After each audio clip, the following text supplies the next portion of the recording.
James Lankford is Have a Tisue Podcast guest number 6. Prior to the start of this podcast, we knew we had exactly 2 hours before his going away was scheduled to begin at the base club. We wanted to have one last conversation together before he leaves South Korea and the two of us go our separate ways. In the military, it's an interesting feeling when one member is leaving their assignment and starting a new chapter of their life. Kids who grew up in the Department of Defense school system are familiar with this unique feeling. It's something that happens all too often, and we become immune to the fact that we may never see this person again. These people are the people we grew bonds with and shared our most monumental experiences over the last months or years together. Although these were our final moments together, neither of us mentioned or acknowledged it during the entirety of this 2-hour conversation or later on at his going away. JR is one of those rare people who aspire to live life according to their own values. At just 24 years old, JR is well-traveled, highly successful in the eyes of the Air Force, always found ways to participate in his hobbies, and reached all of his goals during his 5.5-year career. We talk about favorite books, and up until this podcast occurred, I had no idea that we shared the same favorite book. JR and I talk about our travel experiences. We share favorite travel destinations and recognize that unexplainable bond you make with foreign strangers who are also traveling. During a 3-week trip to Bali, he explains how he made some very close friends, and I could say the same about my 6-day camping trip in Spain. Traveling is JR's passion, and through his stories, that is easy to pick up on. JR is his own person, and anyone that knows him can see that. JR shares that when he was younger, he was always concerned about what people thought of him, and he shares the steps he took to stop caring about that. We both consider how positive the world could be if everybody alive was not judgmental on how others looked or behaved. This podcast shares JR's experiences of South Korea, and he shows gratitude for the people he met during his time in the Air Force.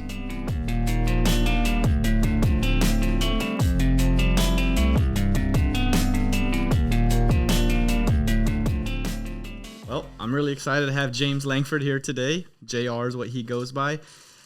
He served about 5.5 years in the Air Force. He was at Eglin. He came to Korea, and he ended up getting out early. I got a lot to say about you. I'm sad you got out, but man, if you would just introduce yourself to everyone before I do. Yeah, so I think you pretty much summed up my Air Force career. You know, I'm an air traffic controller. I was at Eglin for a few years, and then I came to Kunsan. I was planning on doing about 18 months here, and I ended up getting out of the military early. Outside of my career, you know, I love traveling, just living life to the fullest. So that's what I'm about. Yeah, that's definitely why I wanted to bring you on here, and I'm going to hate to call you lowly, but most of the people I bring on here are like high-level leaders is usually what I go for, or people that are really likable, like Fraser, and then now I have you, just someone who's interesting, who's like living a really unique life. And I say that knowing you probably, if you would have stayed in, you would have been very successful if you didn't commission. I'm sure you would have got really high up in the enlisted ranks. Something about JR that he doesn't really talk about till you sit around and hang out with him for 3 months is he was a BTZ winner. He got Levitou at ALS out of 62 kids. 60, yeah. I don't know how I remember that. 62, and then made staff, and he's 24 now, and he'll probably have a line number for tech, even though this asshole is getting out in a couple months here. So 24-year-old tech select, we'll see. And just choosing to get out, choosing to do something different with your life, which is something that I really like, is because that's always been you. It's just, how can I have the most fun with my life? And the Air Force doesn't do that, controlling a big aspect of what we can do. So what decisions led you to think, man, maybe I should get out? So, you know, I'm not one of those people that's getting out because I dislike the Air Force. You know, I've honestly had a great time in my 5.5 years. I haven't, you know, there were times where I wanted to be out, but I haven't, like, I would never say that I had a bad experience in the Air Force. And if I were to do it all over again, I would probably still join the Air Force. It was always my plan to get out, honestly. You know, even when I was a junior in high school and I joined the DEP program, my plan was to get out after my first enlistment. I just sort of wanted to jumpstart my life, and I feel like the Air Force was a really good way to do that. You know, I got a career, and I started to make connections, and it just sort of forced me to grow up. Whereas, you know, at the time when I was living at home, you know, I'm just living at home, playing a lot of video games, not really doing anything. And so I feel like, you know, the Air Force taught me a lot. Like, all right, this is how you be a grown-up. This is how you pay bills. This is how you get a house. You know, and I think it just sort of jumpstarts that, because nowadays I feel like kids get out of school and a lot of people just sort of like live at home for a long time, and they stay in their hometown and they don't really get to experience very much. And I feel like the Air Force definitely helps people to get out of their comfort zone and start living their life. You graduated high school in 2015? 2015, yep. 2015. So how many of your friends are still playing video games, chilling at home in South California? Yeah, Southern California. Honestly, a lot of my friends' parents have a good amount of money, so I'm a little envious of their lives because they don't work very much, and they seem like they're living a good time, living a good life. So it's good for them, I guess. But on the other hand, they're not getting to experience their own life. I think it is a good percentage of people that are still just living at home, not really doing anything with their lives. But I guess if that's what's best for them, that's what's best for them. If my parents were rich and didn't make me leave, why wouldn't you just why would you just go out into the wilderness? I could just buy food at the grocery store. I'm not gonna go hunt fish. So I get it. I don't know if I've ever told you this, but when I was a kid, from the time I was born to maybe 14, my parents were very wealthy. And so I was supposed to be like a trust fund baby. That was my plan in life. I'm a trust fund baby. My parents had a very successful business. And so I didn't really, I wasn't very motivated. I say that, but I was just a little kid. But I was just sort of in my head. I'm like, all right, I'll grow up and eventually I'll just take over my dad's business and that'll be my life. And then my parents ended up losing their business in the crash of 2007. What was their business? They owned a mortgage company and a real estate company. So you can guess how that went. Yeah. And so I spent my teenage years with very little money, a very stark contrast to how I spent my childhood. And honestly, I'm really grateful for that because I feel like I learned to appreciate money and that sort of motivated me to find my own way in life, instead of just being the kind of person who was going to stay at home and live off of what my parents had done. It sort of forced me to find my own way in the universe. And you did that through the Air Force? Yeah. That was when I was in high school. I wasn't really interested in college. I knew that I wanted to start working, but, I'm a high school kid, so I don't really have any skills. I didn't really have any interest in getting a job at McDonald's or just some low-end job. So I figured if I get into the Air Force, that's a career. I can get started in a career that's going to be something that can provide for me lifelong. It's cool for such a young 18-year-old to be thinking that deep. I think a lot of people joined. I know I joined at 18, just fuck it. My high school girlfriend doesn't like me very much. What do I do now? She don't want to be with me. And here I am, leading C words like you. So what are some of your favorite Air Force experiences you've had? So honestly, I love air traffic control. I can't say that I've had a very Air Force-y career because, being at Eglin, air traffic control is so busy there that we're not really bothered with the sort of Air Force type of thing.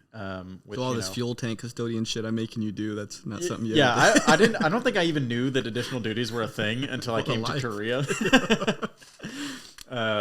And then, you come to Korea and Korea is just a bit, great time, big party. So I can't say that I've had the most Air Force-y career, but, honestly, the people that I've met are the best part of my career, I think. I would say that 99% of the people that I've met are people that I would want to be friends with for the rest of my life. Who's in the 1%? Well, there's some people. Got him. I'm not going to name names. Yeah, don't. That was a fucked up question. Maybe I should. No, this is my chance. Then I get in trouble because I can edit that out. No, honestly, I don't think there's anybody here that fits into that 1%. So you probably don't know anybody that I would. That's good. Yeah, that's really good. So being in Korea, what's your favorite Korean experiences? Besides having a very handsome, charismatic dude speak at your going away last week, what was your best experience? I've honestly just had a fantastic time throughout the entire year that I've been, or 10 months that I've been in Korea. I made Korean friends shortly after I got here, and they sort of helped me to explore. And so I feel like I've gotten to see a much larger portion of Korea than a lot of people get to see when they come here. And so honestly, I would say, again, it's the people that I've met and the friends that I've made, who I actually made those friends because I've had COVID, but I'm sure we'll talk about that at some point. Yeah, let's get into that. Let's first, before we get into that, I've been in Korea 17 to 18 at Osan, and now I'm here about to leave. Been here for a year. Yeah. you of all the people I know, I mean, I don't know, maybe I know 100 people that have been in Korea. You have had the best Korean experience, even amongst COVID. You have Korean friends. You stay at sex hotels for fun. Like you're doing all this really fun stuff. That you've been to every city, like you've been to all these islands I haven't heard of. You're doing it, and that's why I like traveling and you being interesting. It shows in your character because when you walk in, when you come into work, like people are just excited. Like, what did your ass do this weekend? Like everyone wants to live vicariously through you, and then you're also a good controller, so they like you. And then it's like, what? If I had to pick bad things about you, it's hard. The guy doesn't do additional duties. Like, he doesn't check his email. And it's like, well, if I was him, I guess I wouldn't do it either. Like, so I get it. All right, so I'll give a disclaimer. Sex hotel, love motel is a term for cheap hotels in Korea. Not staying in sex hotels. Tomato. Yeah. No, I came here with the goal of just having a really great Korea experience because, you know, anywhere you go in the Air Force, you meet people who have recently been or been a few times to Korea, and nobody really has anything bad to say about it. And, you know, I just talking to those people before I came here, it seemed like everybody sort of said, like, you know, get out and travel as much as possible, experience a culture. And I just came here with the thought process that I'm going to do it better than everybody else because I'm very competitive. Yeah, you are. I'm not going to say that I did it better than anybody else. I will say I think that I did it very well. Like, I personally am very satisfied with the experience that I've had here. So the goal you set for yourself a year ago, I'm going to do Korea really well, better than anyone. Would you say you could check that box? I'll say that I did Korea very well. What can you do in Korea that you didn't get to do? So Mudfest happened, or Mudfest was supposed to happen while I was in quarantine. It did not end up happening because of COVID, I believe. Yeah. And now I'm leaving before Mudfest happens again. So I think they canceled this one too, though. No, so I actually was talking to somebody today, and they were saying that Mudfest is supposed to be on this year. Man. So we'll see if anything changes, but that's something that I would have really enjoyed going to. That I've heard a lot of people talk about before, and so I'm kind of sad that I didn't get to experience that. Yeah. But I'll come back to Korea for it one day. Do you think 45-year-old James Lankford is still going to be traveling and doing shit like that? Yeah, hopefully I'll have a wife and kids, and hopefully my wife will want to come with me on these crazy adventures and send the kids to boarding school or something. Is that military school? No, I'm just kidding. Like, I actually really want to continue traveling with a family one day. Like, I think that would just be an awesome experience for kids growing up, and it would help them to become, good people. Yeah. Yeah, it would be a pretty cool childhood, I feel like, to travel. Mm-hmm. I feel like there's just so much that when I travel, what I want to do doesn't really line up with having an infant. Yeah, I think it definitely makes things harder. And I've got some plans on how I feel like I could see a family sort of fitting into the lifestyle that I like to live. Maybe if I get a wife and we have babies, I'll move us onto a sailboat. That'd be cool. Yeah, just take our house with us everywhere we go. Do you think you would stay with your future wife and future unborn child in what do you call it? A sex hotel? What'd you call it? It's a love motel. Would you stay there with your family? So actually, the one that you picked me up from today, which, again, I'm only staying there with a guy. We're just dropping our stuff off. I'm dropping my stuff off because I'm staying there by myself. But it's $40 a night. That's pretty cheap. Yep, I've got a king size bed, a shower, bathtub, and then the crazy thing about the love motels is they're all really gimmicky. Mm-hmm. And so I think they're sort of, a lot of them are for like younger people that live at home, because a lot of people live at home in Korea until they're pretty old, to go with their significant other and have some time away, for fun. But then a lot of them are for, I think, like younger people that just want to like get out of their house and party as well. So a lot of the ones that I've stayed in have like karaoke and gaming PCs. For $40, like just a karaoke. Yeah. That's pretty cool with a bed. Yeah. Like you just take like 8 people in there. Yeah. And so, I've done that.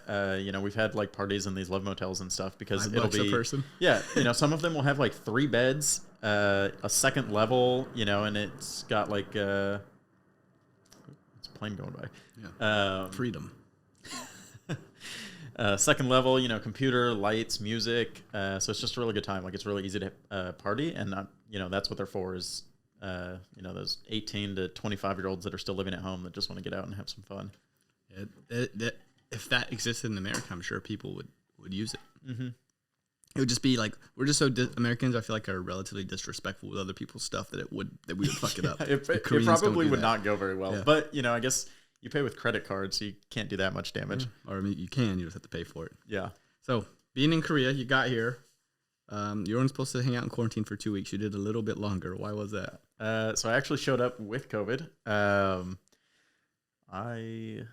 I'm not sure where I got it, but I'm pretty sure I got it from one of my coworkers. What's his name? Moylan. I know that young man. He claims that I gave it to him, but he had it first, so I don't know how he can say that. But I showed up. I felt perfectly fine. Got on the plane, flew here. I land at the international airport, get shipped down to Kunsan, and I spend 2 days in the hotel on base, with everybody else that's doing quarantine. The second day that I'm here, I go out for a walk, and I'm just like walking on this trail because that's what we're allowed to do and get in some sunlight. I'm pretty sure they actually decided because of me that you weren't allowed to do that anymore. But I come back to my room and the phone is ringing when I open the door to my room, and my heart just like drops a little bit. I'm like, oh, that can't be good. And so I answer the phone, and funny story, the person calling me was my flight doctor that's been with me at Eglin for the last 4 years. I guess she PCS'd to Korea about a month before I did. So I answer the phone, and it's Colonel Connie Chung, and she's calling me, and she says that I have COVID, and she says it super nonchalantly, and I'm just like sitting there. And like I said, like when I heard the phone ringing, my heart dropped. I just knew that something was wrong. This was like July of 2020, right? Yeah, this was July 10th or 11th, maybe. And so, good. Yeah. So I answer the phone. She tells me I have COVID, and she's just, she goes on for a little bit about how I'm going to have to like go up to Osan for quarantine now. And she talks for maybe like 2 minutes, and she sounds like she's in a hurry. And then she goes, so do you have any questions? And like, I haven't said anything at this point. I'm like, well, am I going to die? Or, should I be worried? And she said, no, I looked through your medical records. It shouldn't really affect you, if at all. You should be fine, but if you feel sick, just let us know. And so she tells me, all right, somebody's going to come get you in like an hour, so you need to pack your stuff. And so I'm just like frantically packing my bags. Yeah, just, I'm freaking out a little bit, frantically packing my bags. I get everything ready in like 45 minutes, and then I sit there for 4 hours while I wait for somebody to come get me. And so, so I just have 4 hours sitting there, like wondering if I'm going to survive for the next few weeks or not. Finally, somebody shows up, and they put me in a van. It was pretty interesting. Like they put me in a van, and there's 2 guys wearing bubble suits. Like full masks and stuff. And they have me sit in the very back row of the van. So there's like 3 rows in between us, these 2 guys in their bubble suits, and they don't talk to me the entire ride. Look at you. Yeah. And so they just have your head down. Did you even get like music? No, it was nothing. And so this was the second time in like 3 days that I'd made that drive, because I originally came down and now I was going back up. And both times was in the dark. So I was like, kind of sad because I didn't get to see any of Korea because it's just pitch black while we're driving. So we get up to Osan. They drive into the hospital, like the ambulance drive-through almost, where the ambulances hang out. And they're like, all right, get out here. And so I get out of the van and they shut the door. And I stand there for about 30 minutes. It's cold. Yeah. I'm basically wearing pajamas. Luckily, it was July at the time, so it's really hot here. And then finally a doctor comes out, takes my vitals. Like all he does is take my blood pressure and temperature and stuff. And then he's like, all right, you're good to go. And then, does he have a bubble suit on too? No, he didn't have a bubble suit on. He only had the mask on, which was kind of surprising to me. Yeah, it was interesting. I don't want to get anybody in trouble. So, he had a bubble suit. So I get back in the van, they start driving, and I see us going towards the hotel. So I'm like, all right, get into a hotel room at Osan. It'll be fine. Just like Kunsan. And then they drive past the hotel. Where are you taking me? They pull up to a couple dorms, which I later found out had been condemned a few years before. 1408, is that it? Yeah. No, 708. 708 is what it was. Yeah. So we get to the dorms, and I get out. I have like 8 bags because I basically took everything that I was taking to Korea in my luggage. So I have like 8 bags, probably 300 to 400 pounds worth of stuff. And they get out of the van and they tell me that I'm staying on the 4th floor. And I asked if anybody can help me with my bags. And they go, no, we can't touch your stuff. So, see ya. Yeah. I personally take like 5 trips up and down these stairs. Exhausted. Yeah. So, I didn't have any COVID symptoms, but I will say I was very out of breath carrying those bags up and down the stairs. So I finally get in this room, and it's just a condemned Air Force dorm. I have 2 rooms to myself. Originally there were roommates, but we're not allowed to interact with other people, so I'm in this room by myself.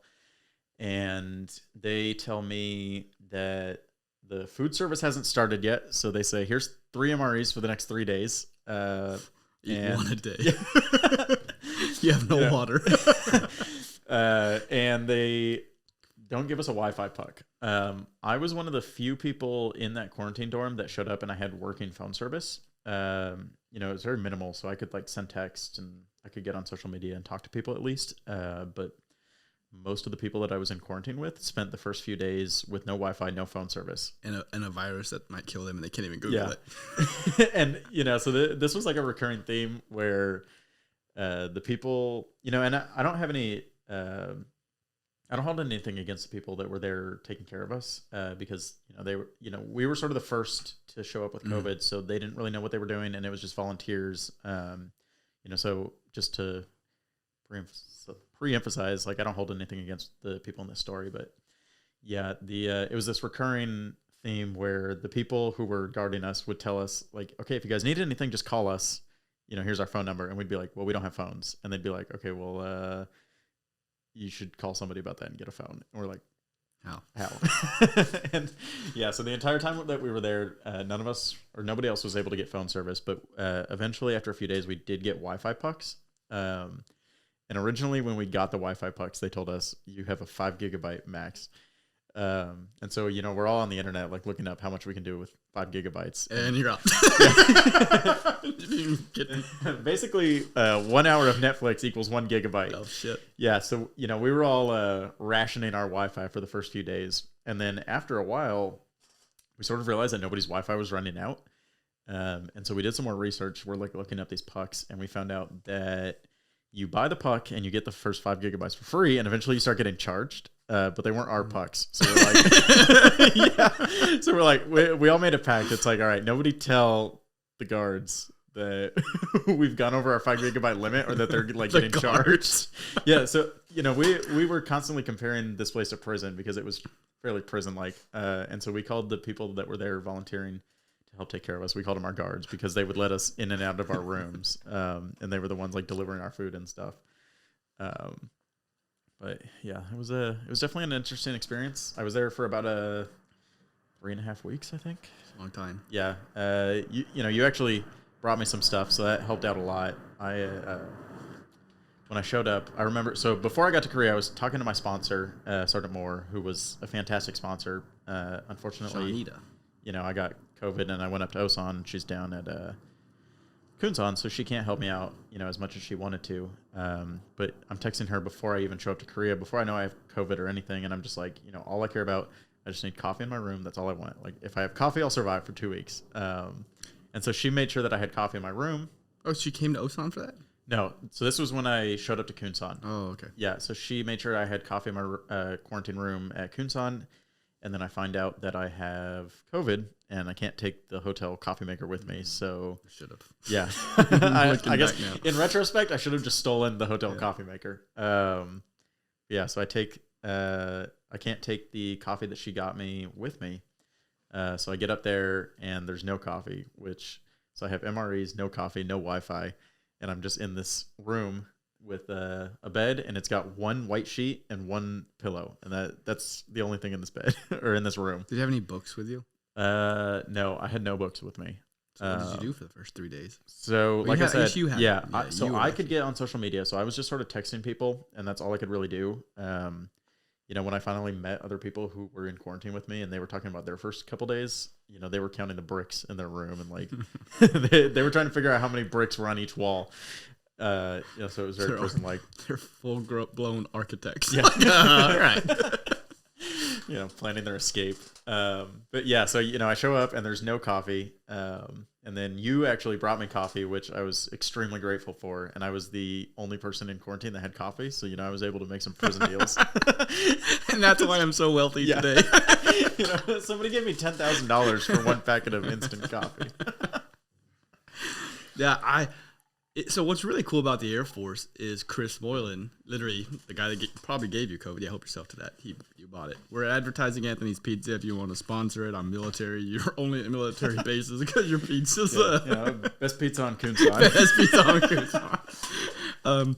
But so that's what I love about the military is Chris Moylan's like, hey, I've got a guy going there. You're gonna like him. Take care of him. And I'm like, okay, like sure. I mean, I don't really know radar stuff much. He'll probably have to take care of me. We'll figure it out.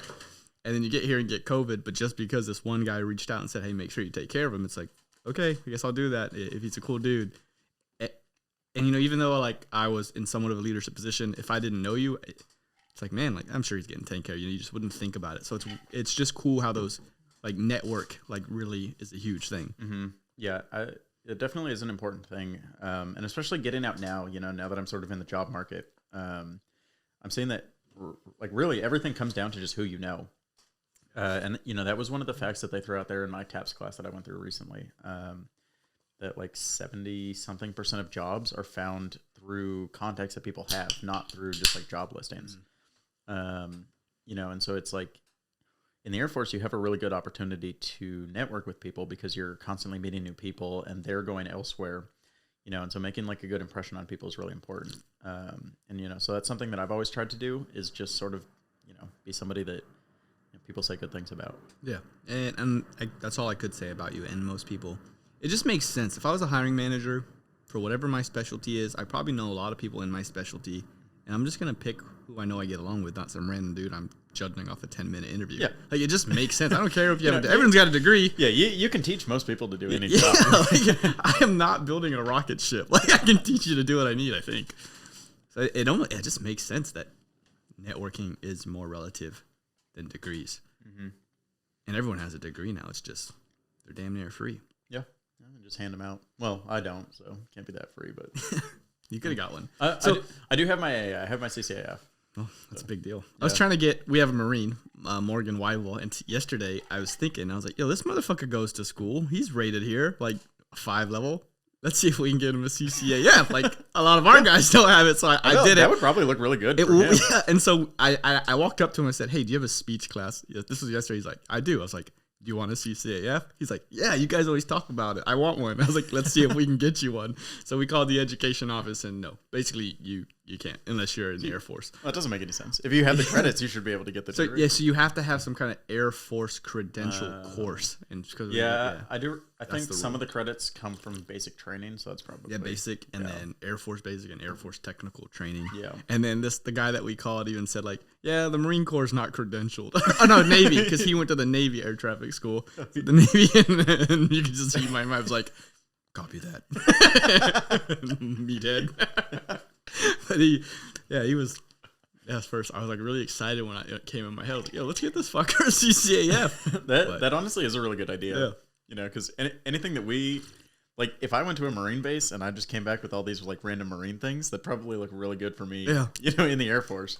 Just like describing that, like I don't know, 50% of Air Force people have a CCAF. I'm throwing out a random. I don't know the answer to that, but like this fucker shows up for a year and he gets one. Like, I feel like it would have been a big deal. Yeah, I know it takes some people a while to get the CCAF. I personally just spent 2 weeks klepping things. Yep. Because I knew that I was going up for BTZs soon. Smart. Yeah, so I think it was about a month before I was going to go up for BTZ. So I just started going to the education office like once a day for 2 or 3 weeks. And I took a klep every day, and I had my CCAF. Did you fail any? No. Dang. Yeah, I was honestly pretty surprised because I was taking kleps on things that I had never even studied before, and I was just guessing on most of it. I will say, that is one thing that's helped me a lot in my Air Force career is I am a really good test taker, and I know that's something that a lot of people struggle with. But so here's the opposite angle of that I am also decent at taking tests, but then I wouldn't say I get angry, but when someone says I'm just not a good test taker, I just strongly disagree. If me and this person took a test. And if I offend anyone, I'm sorry. It's my opinion, and hear it out. is if we took a test with just basic first grade math, how are you going to do? Probably pretty fucking well. But now that we have to take a test on air traffic material or Air Force material, and it's all studyable, 0.65, Air Force Handbook, PDG. Like, are you a bad test taker because you didn't put in 10 weeks or a week to study? Or are you a bad test taker because you just don't know the information and it's easier to say I'm a bad test taker? Yeah, and I think that sort of like anxiety contributes a little bit to that, because I do think that some people just get really nervous when they're taking a test. But I also think, like you said, at this point in life, we all know what we need to do in order to be successful. If I'm going to take a test, I know the level of studying that I need to do in order to pass the test. Mm-hmm. And so I will say, every single test that I've taken in the Air Force, I have passed. And that is because I know how much studying I personally need to do. And it might be less or it might be more than somebody else, but I know how much I need to do in order to pass the test. And so I think that is something that, sort of like going along with what you said is like, yeah, you can say you're a bad test taker, but it's also like you could have studied more. Were you disciplined in how much you needed to prepare? Mm-hmm. Did you need to take a couple practice tests? And And I think that a lot of people sort of take that, a lot of people claim the trait that they're a bad test taker, and they just sort of use that almost as motivation to not study. They're like, well, I'm a bad test taker, so I'm going to fail anyways, so I'm just not. And then I'm just going to say I'm a bad test taker at the end of it. Mm-hmm. I know you're a reader. You ever know who David Goggins is? I do. I think I'd know who. The name is familiar. Tell me who he is. Very athletic. He's black guy, Navy SEAL. Okay, yeah, I do know who that is. So Can't Hurt Me is one of his books. Mm-hmm. And basically he says that like he had all these like health problems, and he even says I wasn't very smart, so I just studied more and slept less. And it's like, that makes sense. Like if you're not good at something, you have to practice more to win. Yeah. And that's something I really love. I was talking about this the other day. I don't know if it was on here or something, but just like that's what I love about sports is it's whoever prepared the most is who's going to win this thing.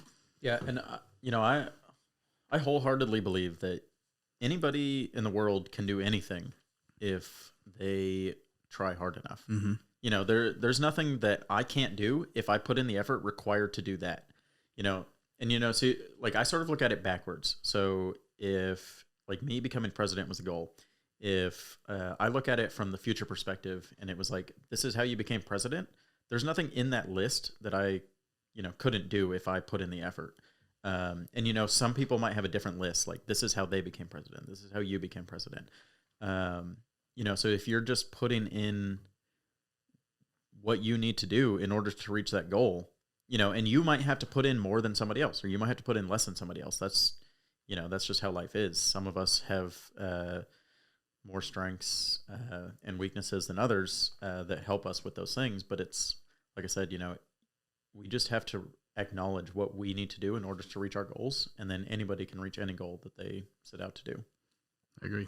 If it's that important to you, maybe like being president, not everyone can do that. You got a window, and maybe someone's just going to outperform you. Yeah, but if I wake up as a 6-year-old and I say, you know what, one day I'm going to be president, and every single day of my life I wake up and that is my goal, I'm pretty sure eventually I'd become president. I would say you have to get some luck involved. So this brings me to this old ancient debate: are leaders born or are leaders created? What do you think? And you can't pick equally both. You got to pick one or the other. I do think that some people are naturally born with leadership traits. However, I also think that those traits can be learned. Sure. Like some people are just born like as really good speakers. Some people are born charismatic and they're able to, convince other people to follow along with their ideas. I think they're born like that, not because they came out and they were going to develop those skills in 20 years. It was probably their upbringing, like their parents were charismatic. And so I will say that, in the nature versus nurture argument, I will say that I'm about 80% nurture, 20% nature. So I do think that sort of like your childhood has a big, part to play in whether you grow up to be what is considered to be a natural leader. But I also think that people can be taught to become leaders. Yeah, I agree. Of course they can be taught, but I think, just being born and who you, like your physical attributes are huge. Mm-hmm. Like in the animal kingdom, we're animals. Every animal kingdom except for us, it's the biggest, fastest male that's in charge. Every single animal kingdom, I'm pretty sure.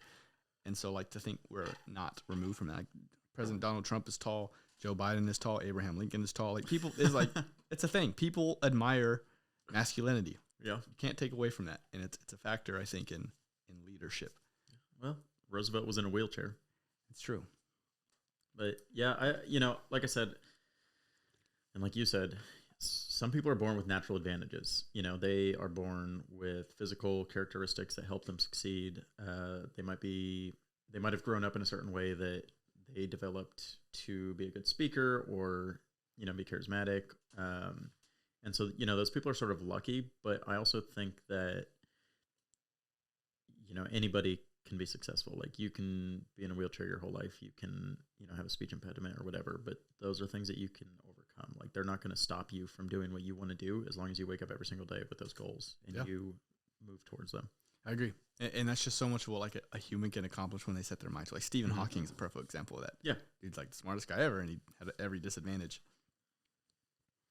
It's interesting. Yeah, it is crazy. Like, the human mind is just such an impressive thing that, we can literally just create our own destiny. It's crazy. Yeah. What's your destiny? Now that you're out, you did your years, you're going to do some time, make some money somewhere. So when I was a kid, I always wanted to be like great. When I was a little kid, if you asked me what I wanted to be, I would say I wanted to be like a billionaire or, I had all these crazy ideas in my head. And I thought that that's what I wanted because that's what I wanted. Mm-hmm. And as I got older, I realized that those are the things, or I was saying those things because what I really wanted was freedom. And I wanted the freedom to do the things that I wanted. And at the time, those are the things that I wanted. But as I got older, I realized, I didn't need an insane amount of money to be free. I don't need, to be president to be in charge of my life. And so as I've gotten older, I wouldn't say that my goals have gotten smaller, but I would say that my goals have, sort of fit more into the world.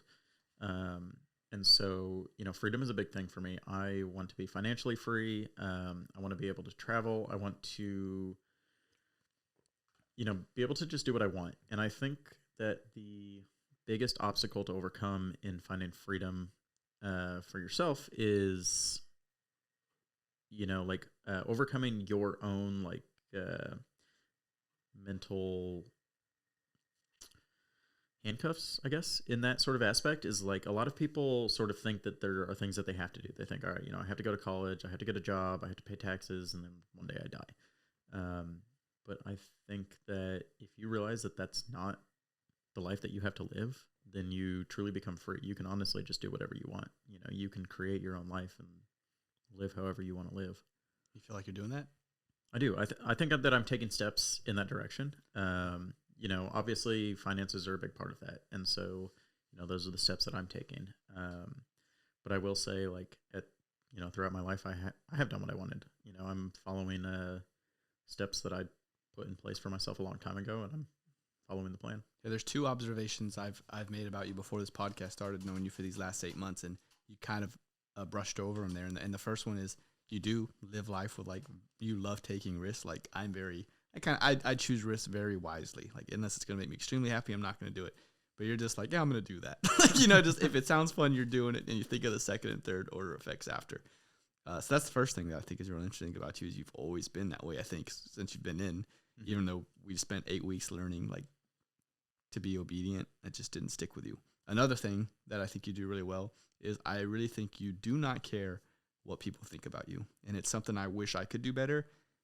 A lot of people probably say people say it all the time. I don't care what people think about me, but then they'll talk about obviously they do. Mm-hmm. I think even just wearing a Nike T-shirt means you care what people think about you because you can get the exact same T-shirt for 10% of that price. So it's such a cliche thing people say, and I think I've said it. I can't remember a time. I'm sure I've said it, but you I think really don't care what people think. Look what you're wearing. That's a very unique style. You're just your own person. So that's actually something that I would love to talk about because that's not something that came naturally to me, and this is something that I don't really get to talk about very often with people.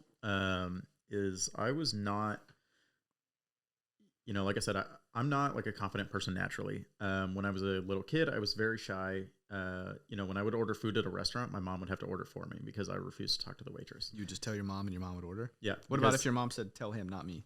No, I wouldn't do it. I was I'm honestly not too gonna shy to order food. Like you just wouldn't eat. You would just that you would choose that. Yeah. I was a very shy kid. I wouldn't eat. And then I got to middle school, and I was pretty overweight. Yeah, I'd like to see surprisingly. So I was pretty overweight. I had long hair. Honestly, like I looked like a little girl. And so I was made fun of a lot in middle school, and I was extremely self-conscious about myself. And I honestly just, I hated the person that I was. And all I wanted to do was fit in with other people and just be, like other people so that, I could be friends with them and, people would like me. And, I was sort of in that really like dark mindset for about 3 years throughout my middle school time. And then I got to high school and I sort of just started thinking about it. And I was like, I was thinking about the people who I wanted to be like, and I realized like, those are people who don't care what other people think. And so I was like, I want to be like that. I don't want to care what other people think. I want to, because to me, that's like being cool is like, you don't care what other people think. You just do what you want to do. That's cool. Yeah. And so in my head, I was like, I want to be cool like that. I just want to be somebody that does, cool things and doesn't care what other people think. And so, I just started to fake it until I made it.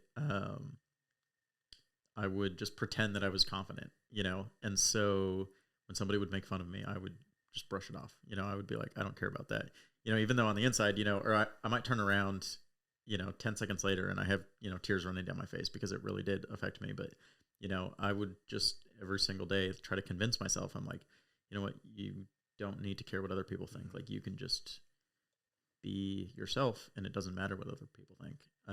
And, I was lying to myself at the time because that's not how I felt.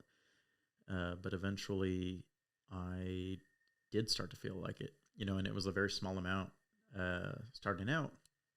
And, it sort of throughout my 4 years in high school, I got better and better at being confident. And so I sort of developed the ability to not care about what other people thought. And so I think nowadays, like a lot of people look at me and they think that I have taken it to an extreme or that I'm just this like super overly confident person. But, I look back at how I was, I guess 10 years ago now. And I would never wish that on anybody else. So I wish that other people could be more like me, like just really not care about what other people think. And I honestly, that's something that I always try to help people to advance with. If we get into a deep conversation, I always try to help people realize that if you just lie to yourself, if you say, I'm a confident person, you wake up in the morning and you tell yourself that you're a confident person, eventually you're going to become a confident person because, you're just manifesting that. Yeah, that's really good. And I think something everyone really struggles with. I struggled with that a long time. I just needed to be popular. I needed people to like me. And it was recently when I started caring less, but I just like to imagine how happy everyone would be if everyone just didn't give a fuck about what other people thought of them. Mm-hmm. How happy would the world be if we could all just do that? Yeah. Not only if we could just not judge each other, that would be a great start, but to like just not give a shit about what other people think. And like you said, it would be great if we didn't have to judge each other, if we could just, love everybody for the way that they are. But I will say that once you start being that confident person who doesn't care what other people think, you sort of stop caring about other people. Like if you don't care about what other people think of you, then you stop looking down on other people for the choices they make. Cause you're like, you know what? They're just living their life. I'm living my life. They're living their life. I don't want people to judge me. People don't judge me. I'm not going to judge them. And so I think it's one of those things where it's like, if we all become better together, then the world just becomes better. Yeah. When I first started working out at the gym, I don't know, it's probably 2019 when I started, I used to be like, man, I'm the smallest one. And then I did it for a year and I was okay size. I'm like, okay, I'm better than that person, that person, that person. These guys are still better than me, but these guys know that I'm catching up. Like I would like tell myself that, like so stupid. And I still go to the gym occasionally and I don't think that anymore. Like I'm just like, I don't ever look at anyone and be like, I'm better than you. I can run faster than you.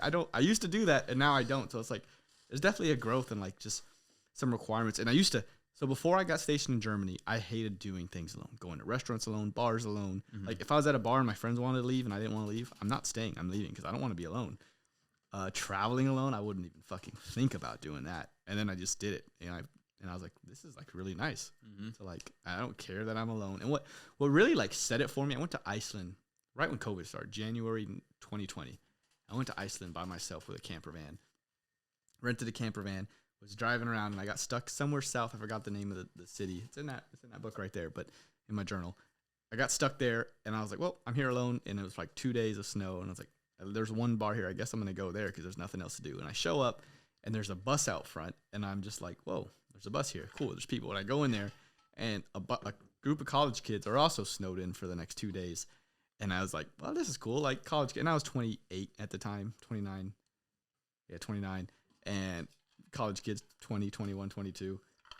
And so I'm there by myself. And of course, it's a small bar. So a few girls talk to me, and it's just like, what are you doing here? It's like, oh, I'm just here by myself for a week. And them being that young and they're American, they're not traveling by themselves. They wouldn't fathom doing that. They had to be in their group. And they're like, you just came here? And I'm like, yeah. And then when I tell them I'm military, like they really liked me. And it was just really cool. Like it was so, and not even though I was 9 years older than some of these people, it was really cool to like, that they were looking up to me for like doing it. I was like, yeah, I guess this is kind of like freeing to just do your own thing, to be on your own schedule.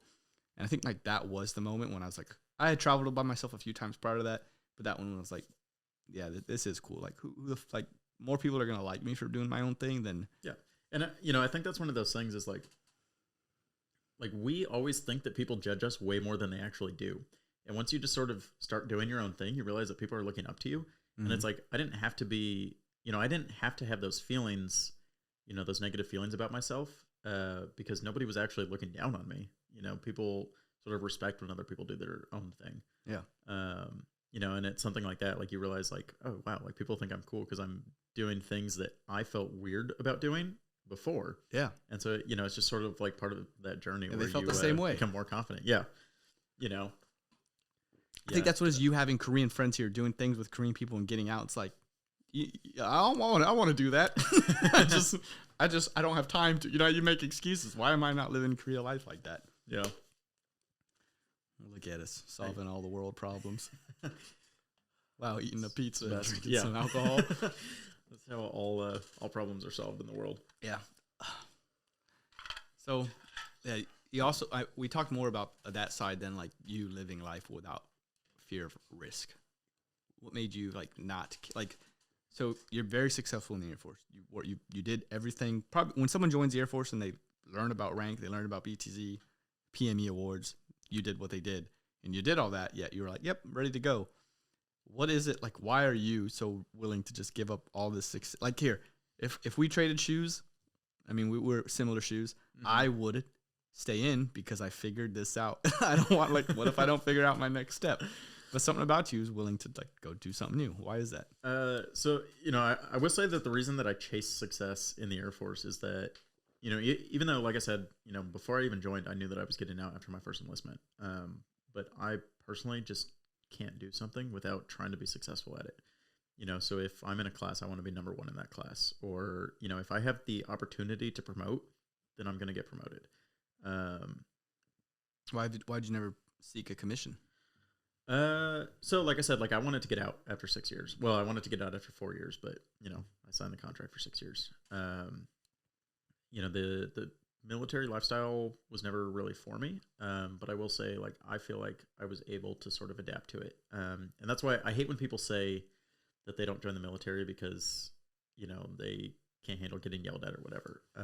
Whereas I always feel like I'm like the least conducive person to military lifestyle. So when other people say that, I'm like, you're just not trying hard enough. Anybody can fit in anywhere if they put on the face and they just do it. And so, I knew what I was going to do. I was going to do my 6 years enlisted, and I was going to separate. But just because I knew that I was separating, I wasn't going to sit back and relax for 6 years. I was going to be as successful for those 6 years as I possibly could.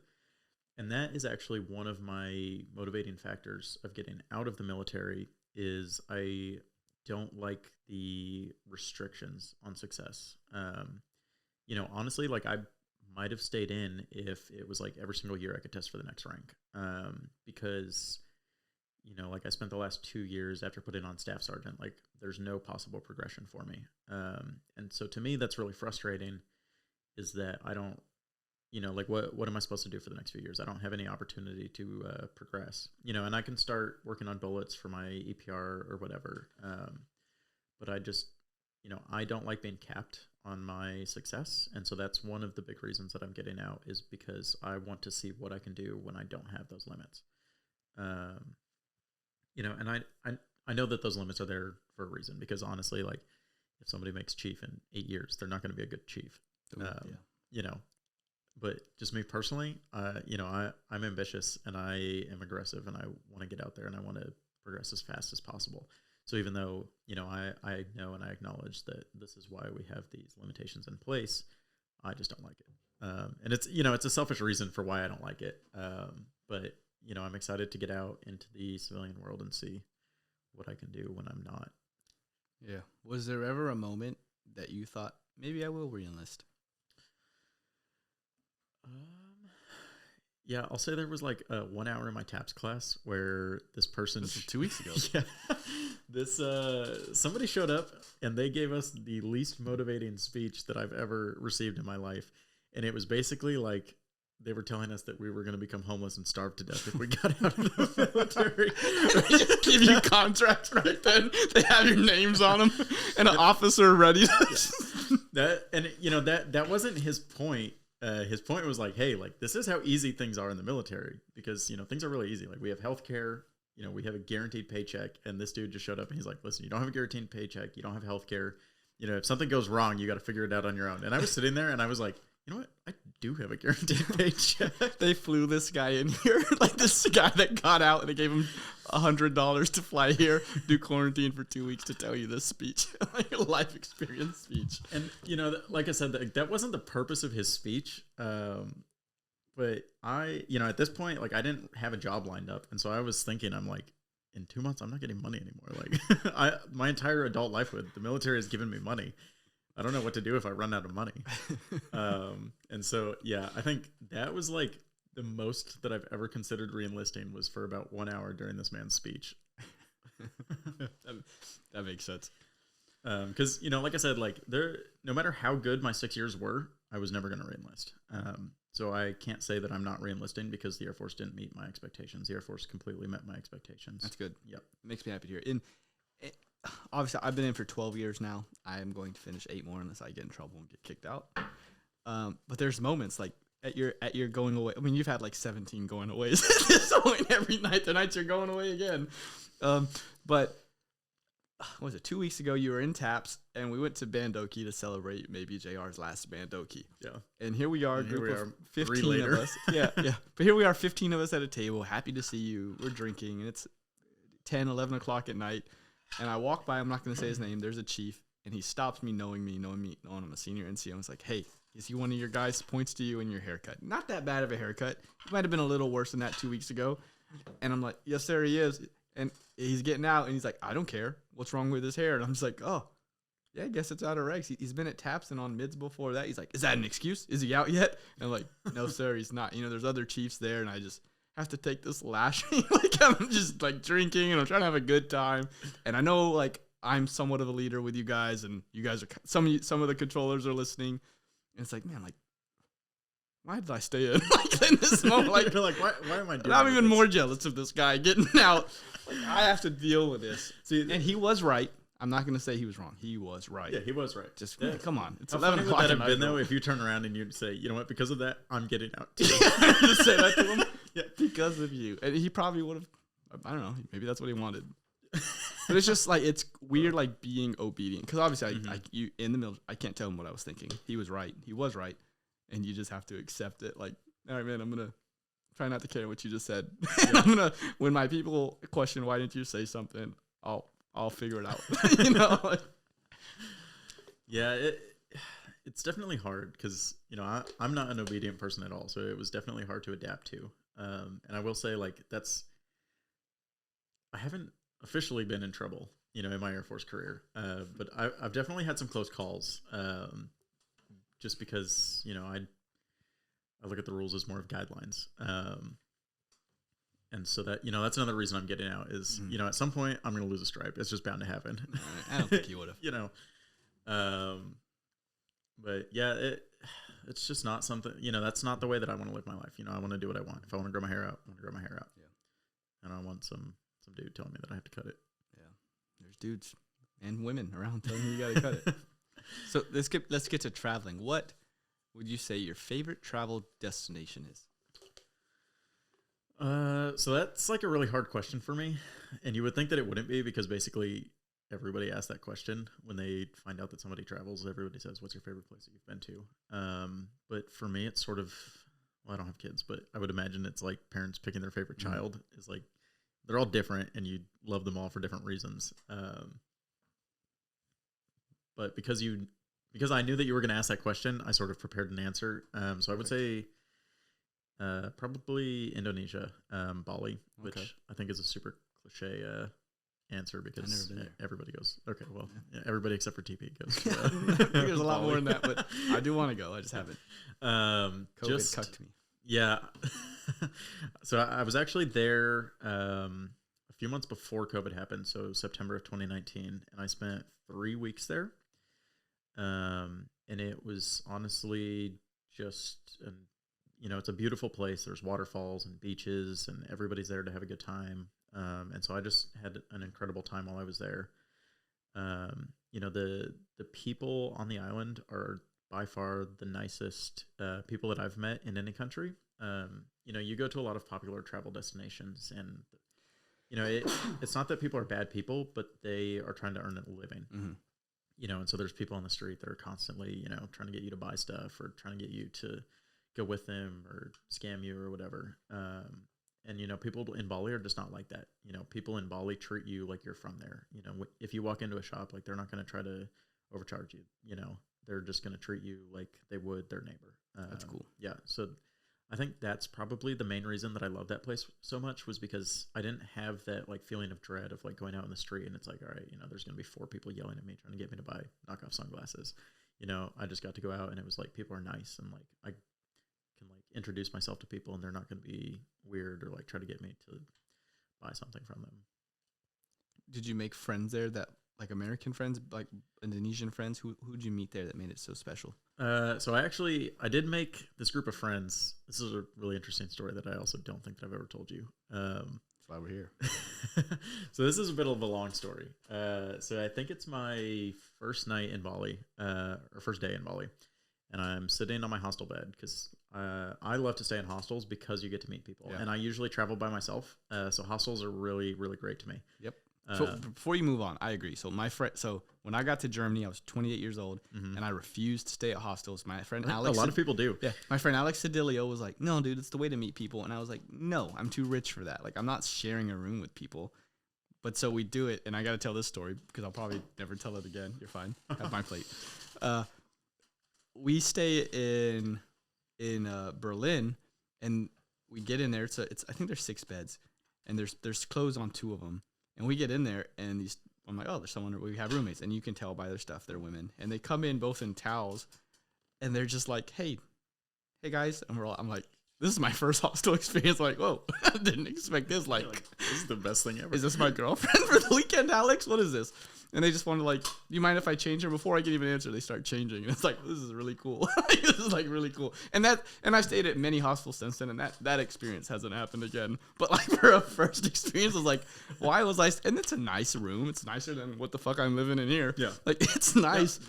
I don't understand why people don't stay at hostels. I'm constantly trying to get new people to stay in hostels because, like, honestly, I've never met anybody that stayed in hostels that was like, that sucked. I would never stay in a hostel again. Like everybody that stays there, it's like, wow, that was great. I got to meet people. Like they're all just fun people that are traveling like I am.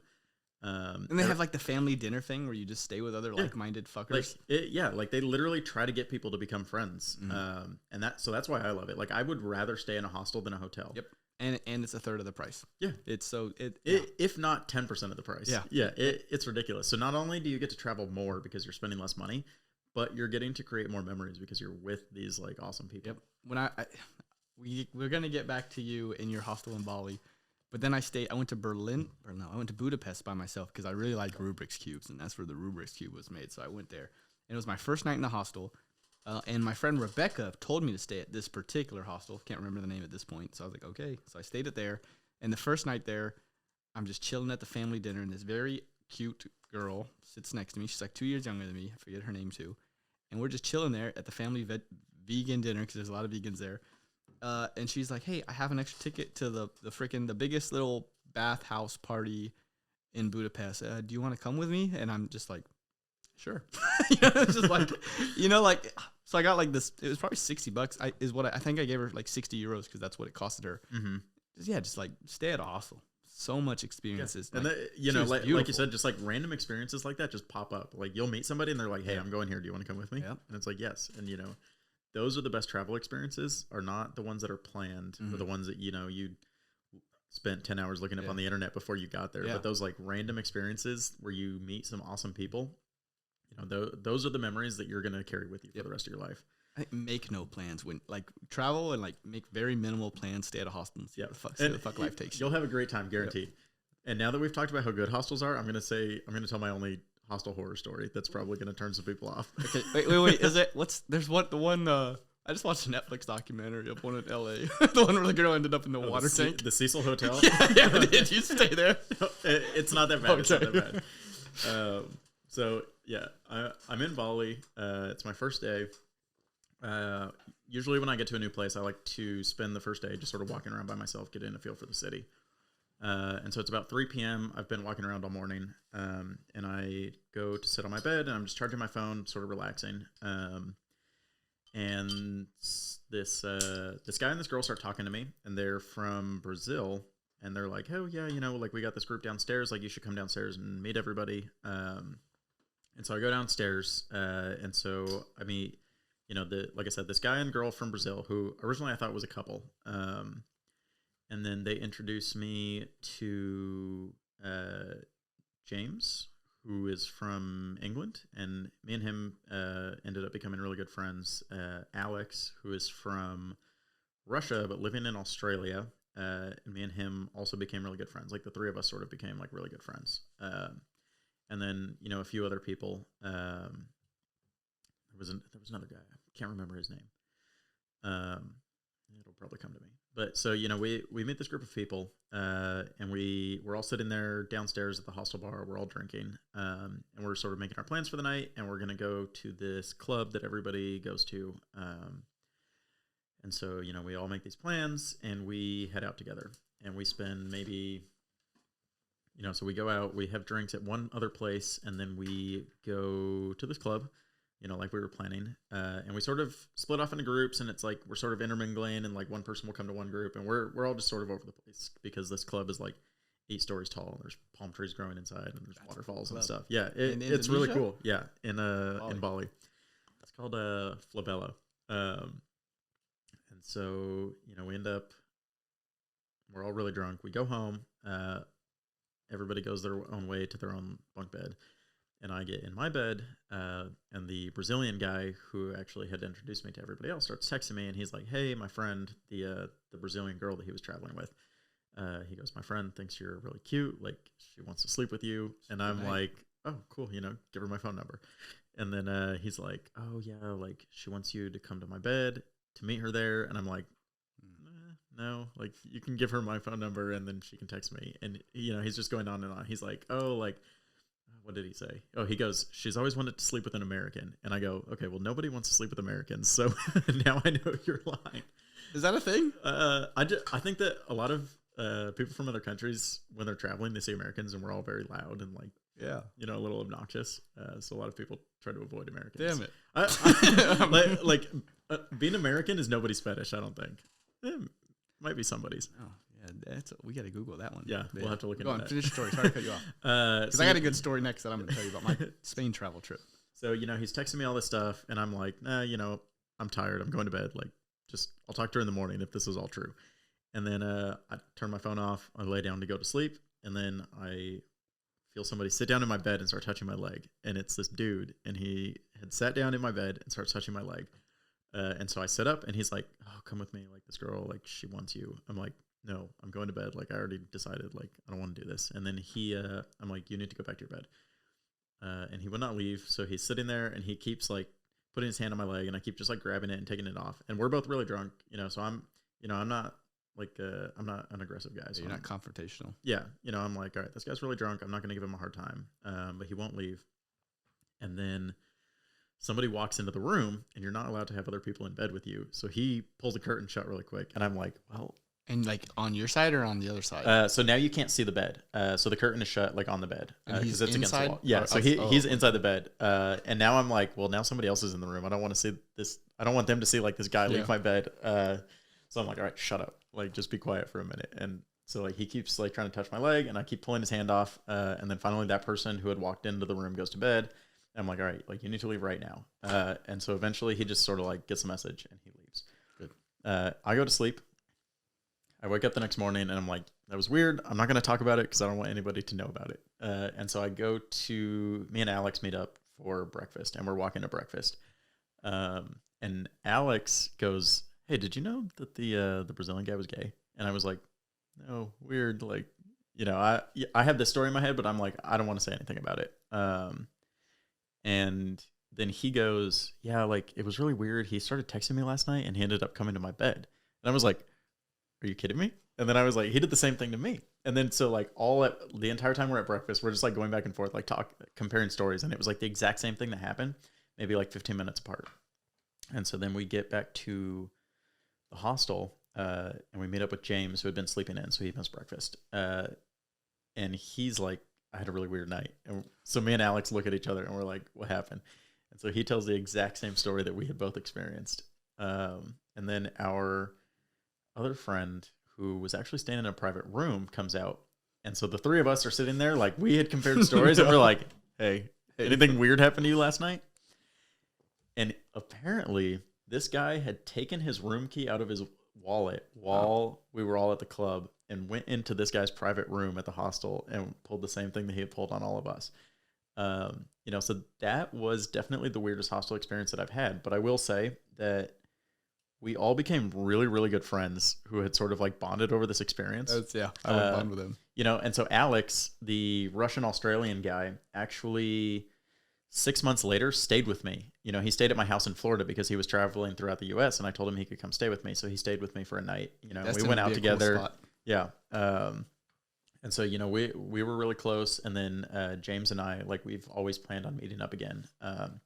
You know, he was actually planning on coming to Korea for a week before COVID happened. And so, you know, I was sort of expecting him to come out here, but, you know, then COVID happened, so people can't really travel. But yeah, you know, we still text probably once a week. That's cool. Yeah. And, you know, we're just planning on hanging out again. Traveling, man. You just meet a bunch of like-minded people. Yeah. People you actually want to keep in contact with after just a few fucking days or weeks of knowing them. Did you guys ever do the math on whose room he went to first, second, and last? Like, you can put that in your chat. Hey, that guy. We need to figure this out. We the most we ever did was like compare text messages to see like what he was texting. And I'll say, yeah, I hope he doesn't hear this, but James was definitely the most gullible out of us. He was definitely flirting back to who he thought this girl was, like through this guy's phone, but it was definitely just the guy. Yeah, so we were cracking up in the morning, like reading his messages with him. That is a really funny and cool story, and I can see how people would bond. I think as you were telling it, I was thinking like, man, you know what sucks is like if this guy was doing that to women, which I'm sure guys like, that shit just sucks. Yeah, and that is why Americans refuse to stay at hostels, because of that. And I get it, like American women, it's shitty. Like Americans just don't stay out, and I think that's why I was hesitant, is because I just hear bad things happen. Mm-hmm. Like it's an American culture, and not You know, so like I said, like that's my one hostel horror story. I've probably spent like in the last 5 years maybe 100 nights in hostels, and that is the one night where it was like sort of weird. And you know, like you said, you know, it's different because, you know, the power dynamic is different because I'm a guy, so I know like he can't really do anything to me. But you're gonna put up a decent But so I guess here's the thing: like you were at a mixed. I'm sure you stayed in a mixed dorm room. Yeah. And so like, if I was at a hostel and I heard a woman scream, I don't care what bed, I'm going in there and figuring it out. You know, like, and that's the thing. Hopefully, women know like that would happen at least. Yeah, and I do think like that's probably why hostels are so safe. You know, I think hostels are extremely safe because there's so many other people around that are not going to put up with that sort of thing. Like if I see somebody like breaking into somebody else's locker and trying to steal their stuff or whatever, I'm gonna not let that happen. Yep. Or, you know, like you said, you know, if I see somebody, you know, something happening between a guy and a girl that shouldn't be happening, like, I'm not going to let that happen. And, you know, there's 8 other people sleeping in the room who are also not going to let that happen. Yep. Yeah. And then I will say, like, I've met so many people traveling, and I haven't become friends with all of them, but I've become friends with a lot of the people that I've met. But honestly, almost every single person that I've met while traveling was just a good person. I agree. It's an environment thing. You stay at a hostel, you're going to meet people just like you who are doing it. I didn't know you went to Bali by yourself as a senior airman, young staff sergeant out of Eglin. I think that's really cool you did that. Yeah. And I can't say enough about it. So I just turned 31, and I'm like kind of sad. Like I'm getting to that point where it's like I think it might be weird. I don't know. It's borderline getting to the point where I would be relatively a lot older than most people at a hostel, but I still want to do it because it's a lot of fun. I think so. My story, I talked about Alex. Alex was 32. And I got a year. Yeah. Go away, COVID. I got 1 year left. So, you know, if you take anything away from this, like, you better get started right now. But not just me, anyone listening, like young people, like Roland going to fucking Ramstein. I hope that dude, like you introduced that dude to, I bet a year ago he would not say traveling is a hobby. Now, if I asked Roland, hey, what's your hobby? Traveling. That's what that asshole's going to say because he met your dumb ass. and now he's going to really enjoy Europe as a single dude. And he's a cool dude. He's very, very similar to us. Yeah, like traveling is the thing to do, as generic and cheesy as that sounds. Yeah, you know, like you say you love traveling and everybody's like rolls their eyes. They're like, everybody loves traveling. Yeah. Like, yeah, it is what it is. We all like going on vacation. But I do think that, like, traveling is different than going on vacation. Mm-hmm. You know, like going on vacation is staying in a resort or going on a cruise. And you stay, you know, on the resort beach. You stay at the resort pool, or you do your cruise and you just sort of stay with the friends that you went with. Whereas to me, like, traveling, you know, it doesn't have to be to some exotic destination. It could just be to the next town over. But it's like, all right, I'm going to go and I'm going to experience something new with people who I've never met. Yep. You know, and I'm just going to sort of experience life in a way that I've never experienced it before. Yeah. I had a question I was going to ask you is why do you love traveling? But I feel like you just hit it. Yeah. I think that's it. You know, I love to experience new cultures. What else was great about Bali besides the people and meeting those guys you still keep up with? You know, I love partying. I like going out to clubs and stuff, and Bali's very good for that. I also love outdoorsy stuff, and Bali has incredible beaches, like beautiful hiking. There's probably 100 different waterfalls on the island that you can hike to and see, and I think they're all romantic and yeah, they're all beautiful. Like you see Instagram models posing in front of them on the internet all the time, and it's, you know, I was there for 3 weeks, and I feel like I saw maybe 5 to 10% of the island. Oh shit! Yeah. And you did something new every day? Mm-hmm. Every single day I woke up and I went out and did something new. Just off a Google search? Yeah, that and just asking people that were around, you know, like, hey, like, what's the coolest thing? I remember me and James, actually, we went and we rented mopeds or like That's motorbikes. Cool. Yeah, and while we were renting the mopeds, we asked the guy who was renting them to us. We showed him a map and we're like, we just like circle something really cool that like most tourists don't know about. And so So what an adventurous thing to do. Yeah. We're going to go there. Yeah. So he circles this place and it ends up being like a 3-hour trip, and James crashes his moped before we get there. He's on the back of yours. So the moped was fine, but he cut up his leg and arm. So we ended up, we stumble into this pharmacy, and these old Indonesian women who are just like trying to buy their, you know, medications or whatever. They see that these two foreigners, and they're like, I'm trying to like patch up his leg, and they come over and they shoo me out of the way and they grab the bandages and they start bandaging him up. And, you know, like I said, like the people in Indonesia are just insanely nice. And so they tell us, they're like, you have to be more careful. The roads here aren't like they are in America. They speak perfect English there? Yeah, almost everybody in Bali speaks English because there's so many tourists. And so we did not end up making it to this place that this guy told us about, but we did get lost, and we ended up on this dirt trail in the middle of the jungle, just riding these mopeds, and we sort of come out into this clearing, and they're just these guys just like construction workers just building something. And so we're like, oh, that's weird. So we just park the mopeds and we start walking, and they wave at us and we wave back. And then we ask what they're building, and they're like, oh, it's this like village. Like they don't really know what's going on. They're just getting paid to build. And then they point to some guy who's some foreigner. And so we go up to him, and he's this German guy, and he's building this like eco community, like hippie commune thing for a bunch of people to live in and just like live sustainably. And it's this like super rich, like eccentric German guy. And he's like, do you guys want a tour? And so like he just gave us this tour of this village that he's building in the middle of the jungle. And so that ended up being super cool. So we didn't make it to like where we were trying to go. That sounds cooler. Yeah. We just found this like cool thing.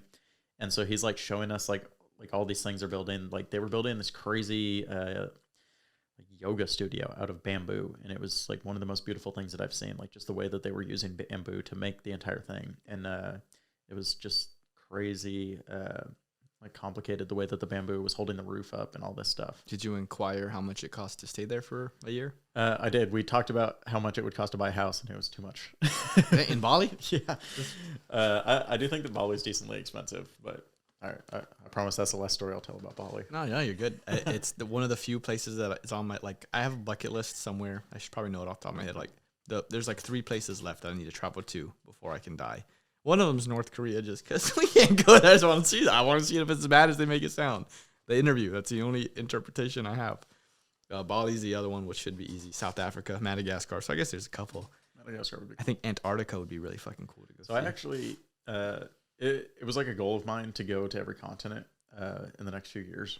And so I was like recently looking into how much it would cost to go to Antarctica.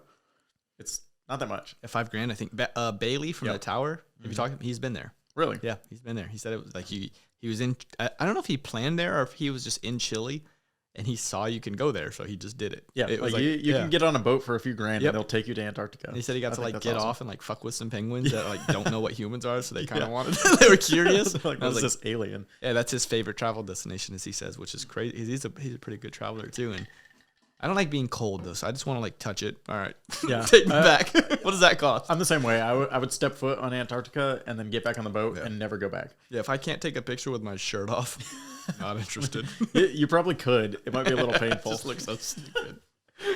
I did it. I'm the first guy in Antarctica with my shirt off on Instagram. Honestly, that would probably be a really cool picture. Now I'm just picturing myself like taking a picture in Antarctica with a Hawaiian shirt. Do it for me. So one of my, just so I'm not talking about my own stories on a podcast about J.R. Lankford, ask me my favorite travel moment. Ask you your favorite travel moment. Yeah. What's your favorite travel moment? Thank you. Thanks for asking. I didn't know if we'd get to that. And this is about you, but I'll say it since you're asking. Is I've got a lot, and I could think of my overall favorite. Iceland was, if I could pick 2, by myself and with my people, Iceland number 1 by myself. Phenomenal. To be there by yourself or with a romantic partner probably would have been better, but by myself, I loved it. But favorite overall, me and my friend Alex Adilio, the dude that got me in the hostels, I wanted to go to Spain for the tomato fight, and they had this campsite you could stay at and do that. It was like a week-long thing, and me and Alex were going to do it. And then another coworker of mine, Badger Garner, I was telling him about it. He's just like, can I come? I'm like, well, yeah, sure, if you want to, sure. And me and him were cool. We were friends. We didn't hang out ever. And so the next day he's like, oh, I booked my shit. I was like, all right, you're in. And so we show up to Spain. First we hang out in Valencia. We watch a Barcelona soccer game, which I'm not a huge soccer fan. I played as a kid. We see Messi and a bunch of big names play. People are jealous of that. And that's not why I did it. It was just a soccer experience. It was really cool. A lot of people were there. But then we do this camping thing. We camp in this site in, I don't know, it's like right outside of Valencia. Mall is where the tomato fight's at. And so it's just this campsite of probably 200 kids. And I say kids, like everyone was probably 32 or younger. Just a bunch of people camping, ready to go on this tomato fight 2 days from the day we start camping. And so there's only us 3 Americans and one other dude who's there by himself and like 2 Canadians, and everyone else is European. So just off of that, like so when you were saying people don't like Americans, like we were very well liked at this Spain trip because we were American. And I was probably in the best shape of my life at the time, so I was liked a little more from that. Who I thought was the most attractive girl liked me too, which really helped out. Christina, we're Facebook friends. I should message you back. just so I can check that she's real. Yeah. Christina Tack. Anyone wants to add her? Yeah, beautiful Cambodian girl, and she liked, for whatever reason, she liked me too. But it was just such a great week where there was like 2 friends I cared about, and all you can drink. And it was just a campsite with a bunch of people who had nothing better to do but be there. So I made so many friends. We were camping. There's a beach right there. It was fucking gorgeous. And we had this fucking tomato fight that we were looking forward to. And we get to the tomato fight, and I don't know if you've ever been to the tomato fight or know about it. Before it starts, they put this piece of ham on like the stick really high up in the air. It's like a 20-foot pole, and people fight to climb it because if you get the ham, it's like all the glory. You're the winner. Usually people don't get the ham, but at the campsite before we went, I was like, I'm gonna brag. Like I was gathering people around. I was like, listen, we're gonna get this fucking ham. Like we have Mark, we have Mike, we have Scotty. These fucking giant Australian rugby players, they're going to set the base. We've got you guys, these Canadian basketball players. You're going to get on top of them. I'm fucking athletic. I'm going to climb on top of you guys, and I'm going to get that fucking thing. There's like a group of 15 of us. We're going to get this fucking ham and make history. And we were all so pumped, and like we were friends, and like the girls were like, yeah, and we'll distract the bigger guys because people fight. And we get there, and it's just a fucking madhouse. People are like elbowing and like ripping people down from like 10 foot tall, and they just hit the ground. And here I am thinking I was this great leader giving like this football coach speech before we go in, and we get there. And my friend Alex, he's like an inch or two shorter, and he's like, John, I don't think we should do this. I'm like, no, we're going to get this ham. And I'm intimidated, anxious, nervous. And we get up there, and I'm getting elbowed and kicked. We can't even touch the pole. And eventually I'm just like, all right, I'm out. You know what? And then all my people, it's not. And all my friends were still there trying to get in. And eventually they get tired and come out. They're like, where were you? And I was like, bro, look at this thing. No one even got halfway up that thing. It was an impossible venture. But it was just such a great experience. And then when the actual tomato fight happens, like they're fucking rocks. Like an unripe tomato is a rock. And we had this girl, Celine, that was part of our crew. And she was getting pelted. She was starting to cry, and you can't leave. Once the tomato fight, there's nowhere to go. You're fucked. Like, you can't leave. And I was getting so angry, and like people were hitting our girl, like our little sister. And then, like, if you were tall there, you were fucked because you were just a target. And I played quarterback in high school, and I was grabbing the hardest tomatoes I could find. And they tell you you're supposed to squish them before you throw it. No. I would be like this close to someone, this close, and I threw it as hard as I could at the dude's face. And I was doing that. And it was just like, what a bad person like you can become over just a little bit of anger. You get a little bit of adrenaline in you, and it's like, I'll murder that person. I was ready to fight anyone that threw a tomato at her. And it was just like, I went through every emotion, and they're like these people that I thought were going to be, they were like my family, and I don't talk to most of them anymore, but in that moment, these were my people. Die for these people. Yeah, we didn't get the ham, but I'm going to pelt some fuckers in the face with a tomato or two. Yeah, that's awesome. It was very violent, and I would never go to the tomato fight again. I have not been to a tomato fight, but I definitely would like to go. I have heard about it. Yeah. I think it's a very popular thing in Europe. It is. It was my best experience, that camping trip. Stay with it. It's Stoke Travel Company. It was like 300 euros for a whole week. They give you food. Really? Yeah. And what else was cool about it? Being in the military, we have more money, and most of the people there were struggling for money. All they ate was the sandwich and potato chips that they give out at lunch, and that was your meal. And so like having money, me, Alex, Badger, all senior NCOs, we would just like buy food and bring it to people, and so that probably made us more popular. Is that we were just like, here guys. $50 of food. That's the first pizza you've seen. Yeah. You poor asses. Yeah. But magical moments happen when you're... One dude lost his wallet at the tomato fight. And he lost his wallet, his phone. He lost his whole... what's that thing called people wear on their bellies? Fanny pack. He lost that. And so he had no way to get home. He was just like, I'm fucked. Like, I can't afford a train ticket. I can't call anyone. I don't know anyone here. And Alex just pulled 100 euros down. I was like, here, man. Make yourself home, and if you can cash at me later, he wrote it on a piece of paper. Yeah. And so the dude was able to get back home. He was like, we were in Spain, and I think he lived in Italy. I forget his name or where he was. But, just like those moments, like who would just give a stranger 100 euros because they feel bad? Not many people. Yeah, and I feel like that's something I've seen a lot is like, when you're traveling, like if if somebody's struggling, like other people just help them out. Because I feel like I've seen like incidents like that where like somebody loses their wallet or somebody loses their phone or something. And there's a bunch of people around you who are just willing to help you out. Yep. It's nice. It is nice. Yeah. Yeah, traveling really like... If I couldn't pick anything, if I had to pick my best life experience and I can't pick traveling moments, I would be like, well, what do I pick? Yeah, I think I'm probably the same way. Like, I don't know what I would pick. Probably losing my virginity. That was pretty cool. What was that, like last year? Yeah. No, it's gonna happen. Okay, yeah. Like, I'm sure it'll be a good memory. It will be a good memory. What's your best life moment? Best life moment? God, that's a hard question.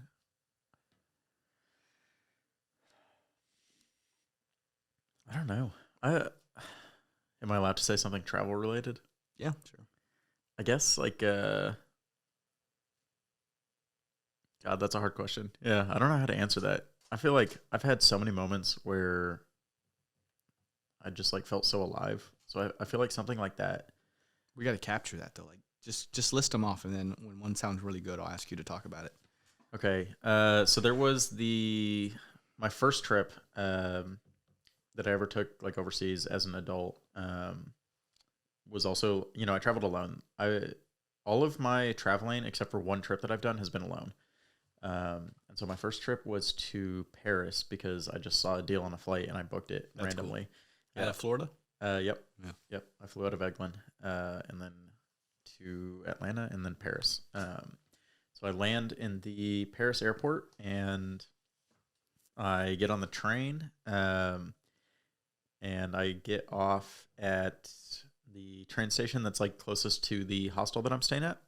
And the neighborhood that I got off at was this like refugee neighborhood, where a lot of people from like the Middle East were given homes and stuff. And so I get off at this station and I'm walking around and I'm like, because at the time, like I knew a decent amount of French and I'm like, these people don't even speak French. Like, I don't know where I need to go. Like, I don't know how to communicate with anybody. And so it was just sort of like scary. And like, I'm this 19-year-old kid. I've never traveled anywhere. And now I'm like here in Europe by myself. I don't have phone service, so I don't really have any sort of like safety net or anything. And I just sort of had to like figure it out. And I remember like, just like that feeling of like that struggle. It's like, all right, I gotta figure this out. Like, this is scary, but I'm gonna just do it. I'm in a place where I don't know anybody. And I feel like I've just sort of held on to that feeling.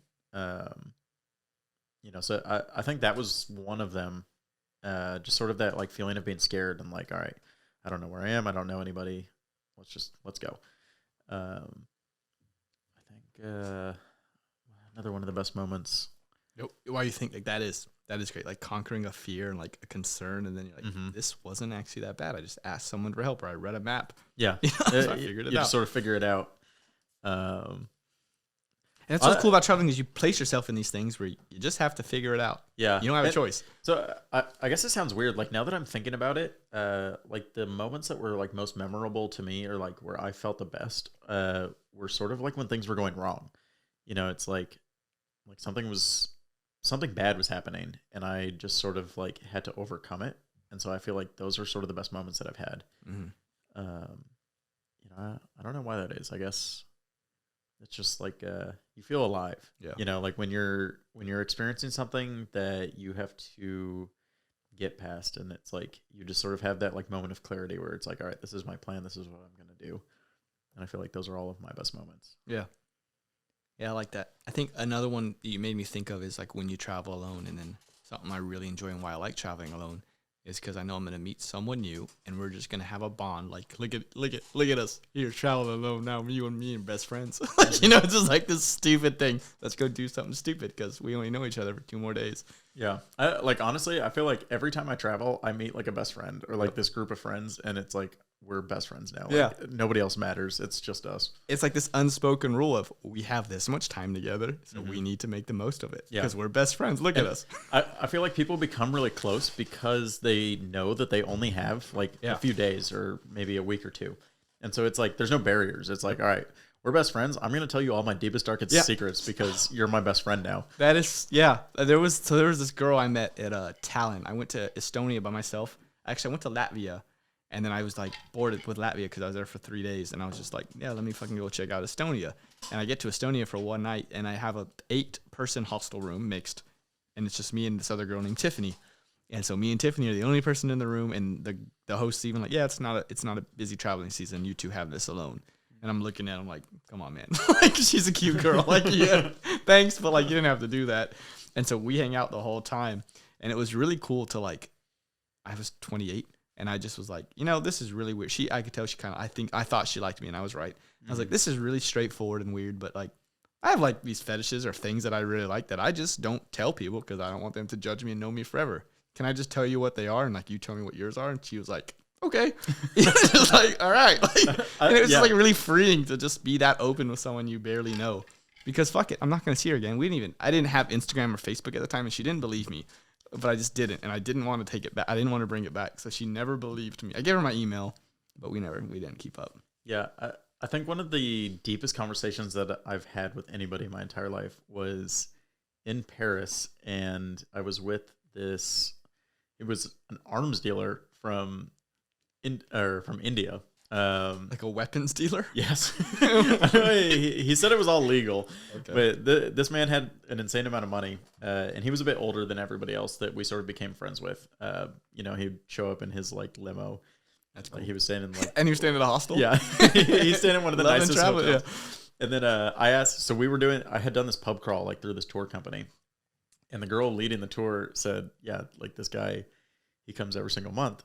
Oh, that's like, cool. Yeah, once a month. Like he's here for one weekend, and he does this pub crawl both nights that he's here for the weekend. And so I ended up becoming really good friends with him, and he pays for a lot of stuff, and he was this like super cool guy. And so I think like one of the deepest conversations that I had was the first night that we met. It's like 5 a.m. in the morning, and we've been clubbing all night, and we're just eating kebabs in this restaurant, like just drunkenly, and we're just like spilling out our life secrets to each other. Yeah. And he, he's like inviting me to his niece's wedding and like all this stuff, and like, I still count him as a friend, even though like I probably haven't talked to him in like 2 years, but I still would like count him as a friend. And it's like, if I ever go to India, I know like, hey, I can hit him up and I'll have a place if to he stay. hit you up tonight and was like, hey, I'm in Korea, I just got off quarantine, I have 3 days, can we hang out? Would you figure it out and find him? 100%. I would. That important. Okay. Yeah. If he said he was on the other side of Korea and there were no buses or trains, I would rent a car and I would drive him. That's awesome. Yeah. And that's like what it is about traveling, those relationships you build. I feel like some of my best friends, Chase Willis, people that are going to hear this, if they listen this far, what are we going? Hour and a half in. Like, I have shared things with these strangers I met traveling, knowing it won't follow me, and things I won't tell my closest friends because I can't or I don't want to. But you just feel so freeing. Yeah, it is definitely freeing. And I think that's like one of my favorite things about traveling is like the relationships that you build with people so quickly. It's great. Yeah, and there's spill no tie. all your dark secrets, and they seem like they give a fuck. Yeah, they really seem like they care. Like that girl, my Spain girlfriend for the days I was there. Like I was telling her a lot of very personal shit, and it was really cool. I'm gonna message her after this. If she decides to marry me, you'll be my best man. Good. I'll have to fact check to see if she's real too. Oh, she's real. Christina Tak. TAK. That's a weird name. Yeah. I think it's Cambodian. So I know you're also, we could talk about traveling forever. But I feel like other people are just like, go back and forth on stories. My stories. I'm like sitting here like thinking about the next story I can tell. I'm like, there's like 100 stories. Yeah. Like we could sit here, like you said, 32 hours, 20 grand. I feel like we could easily sit here for 32 hours. And I'd pee myself. I would need coffee. Yeah. Yeah, coffee. You're a coffee guy. Another story about that Spain thing. I did this thing. They had this. I'm not a guy who wants to like. They had this thing. It was called the Tomato Fight After Party, and it went from the bus left at like midnight, and you didn't get back till 6 a.m. And there was no. If you go, you have to stay at the party, the club. And so I was like, that sounds miserable. My ass doesn't like being up until 6 a.m. I can't do it. So I started this thing. I was like, hey, we paid for all you can drink here at the beach and the campsite. Like, we're not going to that. And, like, everyone had a ticket to go to the after party. Like, it comes with the package. And so I talked, like, 20 people into going. And then one guy backs out. I had talked 20 people into staying. And one dude was like, actually, I'm going to go to the after party. It just seems like what I want to do. And he was one of my closer friends, the Canadian guy. I was like, huh. I was like, how do I stop this? And I come up with this idea. And I go to the store and I buy scissors. I'm like, we're staying. And I cut my wristband to get you into the party. I'm like, who's staying with me? And all these people cut the wristbands. And then after they do it, I tell like the hosts of our campsite, yeah, we're staying. We're not going to the party. They're like, oh, well, we're all going. So you guys can't drink or like stay in the main compound. I'm like, yeah, but we don't have our wristbands. They're like, well. So all these people are mad at me because I talked them into cutting their wristbands off. And instead of like sharing that, I try to get a couple more people to cut their wristbands off so that the party's a little bit better. And then there was enough people that cut their wristbands off to where they gave us like 7 cases of beer. And I was like, fine, you guys can stay.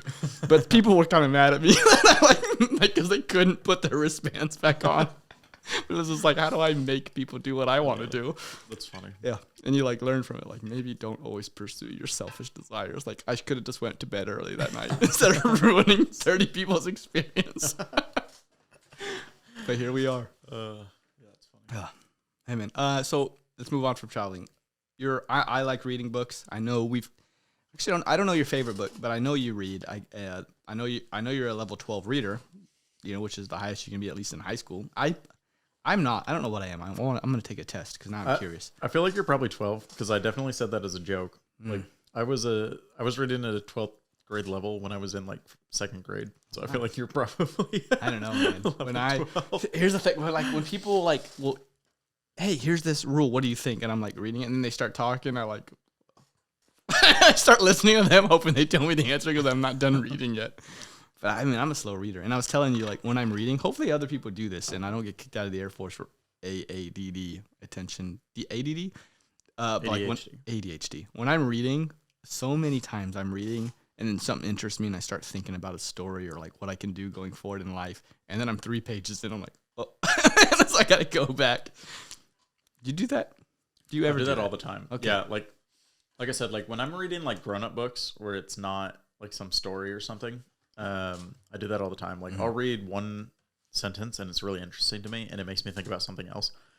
And then I'll just like be thinking about that while still reading. And then I realize like I just missed 3 paragraphs and I have to go back. And so I feel like it probably takes me like 50% longer to read those kinds of books because like I'm constantly having to go back and like repeat myself. Do you highlight and put notes like right in your books? So I have on some of the books that I've read. Because there are some books that I read like with the purpose of studying, like it's something that I really want to know. So like for example, when I read Meditations by Marcus Aurelius, I did take notes and like mark stuff in the book. But typically I won't. I have before in a few books though. Okay. Yeah. So I brought that up because Kiara Fraser, guest number 3, I think. Yeah, guest number 3. She says she refuses to write and highlight in books. And I'm like, what? Like, they're yours. Like, and it just like really baffled me that she said that. And I was like, oh, I wonder if other people think that way. Yeah. But go ahead. No, I like it is hard for me as well because I feel like I'm like defiling the book. But it like you said, it's my book, so I can do whatever I want. Yeah. Like a library book, I wouldn't do that. Yeah. Or if you lent me a book, I would want to mark it up, but I know I couldn't. Actually, Giovanni lent me a book. And as soon as I started, I was like, listen, I'm going to buy another one on Amazon. Can I do what I want with this one? And she was like, okay. It's just like, because I can't read this and not highlight it and keep it to reflect on later. Yeah. Yeah. Yeah, dude. Oh. So, books. What's your favorite book? I would have to say that my favorite book is How to Win Friends and Influence People, which I can see on your shelf right there. Just because I think that by far is the most like useful book that I've ever read. Like of everything that I've ever read, there's that book that I have like put into application and by far works the best. And honestly, like I feel like the main takeaway from the book is like if you treat people well, then they're going to treat you well. Yeah. And I just feel like that's such like a useful application for life, and that's something that everybody needs to put into practice, and the world would probably be a better place, and everybody would get what they want. Yeah, it's so hard to hear you say that's your favorite book and not to just interrupt you and for me to talk about it for the next 15 minutes. Like I was like, oh wait, let me hear what he has to say about my also favorite book. Yeah, dude, that is a phenomenal book, and I've said it many times. Actually, if anyone wants to ever hack me on any of my internet things, when it says, what is your favorite book? You know the answer now. You know the punctuation I use. Do you type out how to win friends and influence people? And I italicize it. No, but that book is just phenomenal. I try to read it once every year. Dude, like, yeah, it's really cool to hear you agree. And I have another, actually, podcast number 2, Gene Tashida, also his favorite book. Also a Levito winner. It just seems like people that like that book do really well at PME because it's just fundamental humaning. It's just learn someone's name, say it to them. When someone says something, make them feel like it was valuable. Repeat it. Tell them, oh, I learned from that. Just let people make mistakes and tell them it's okay.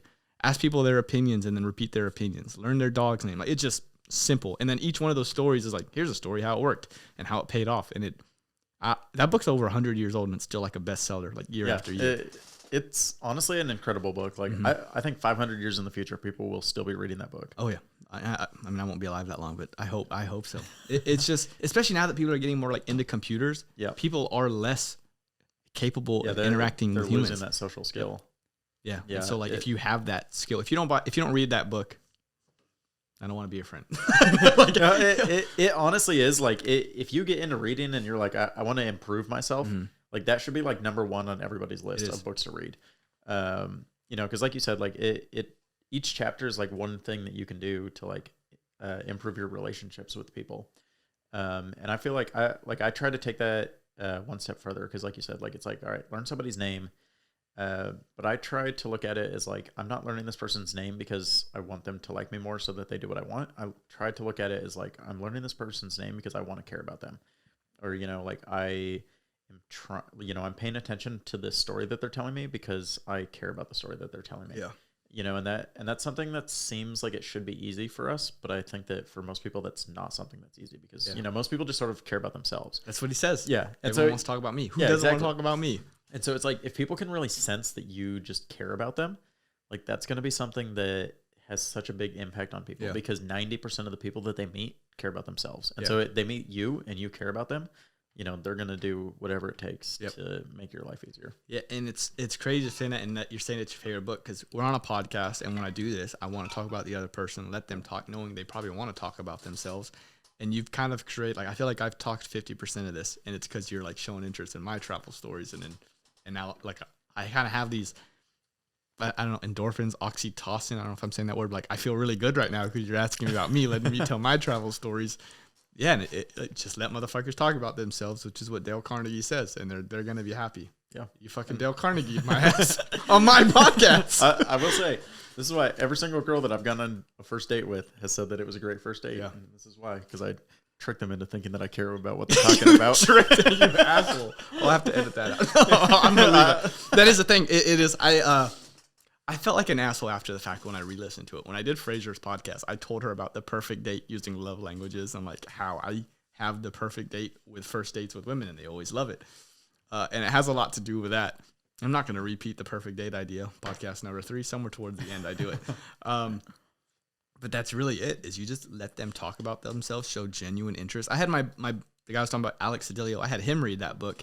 And then one time we hung out with one of my coworkers, Nicole, who has this bookshelf of a bunch of books.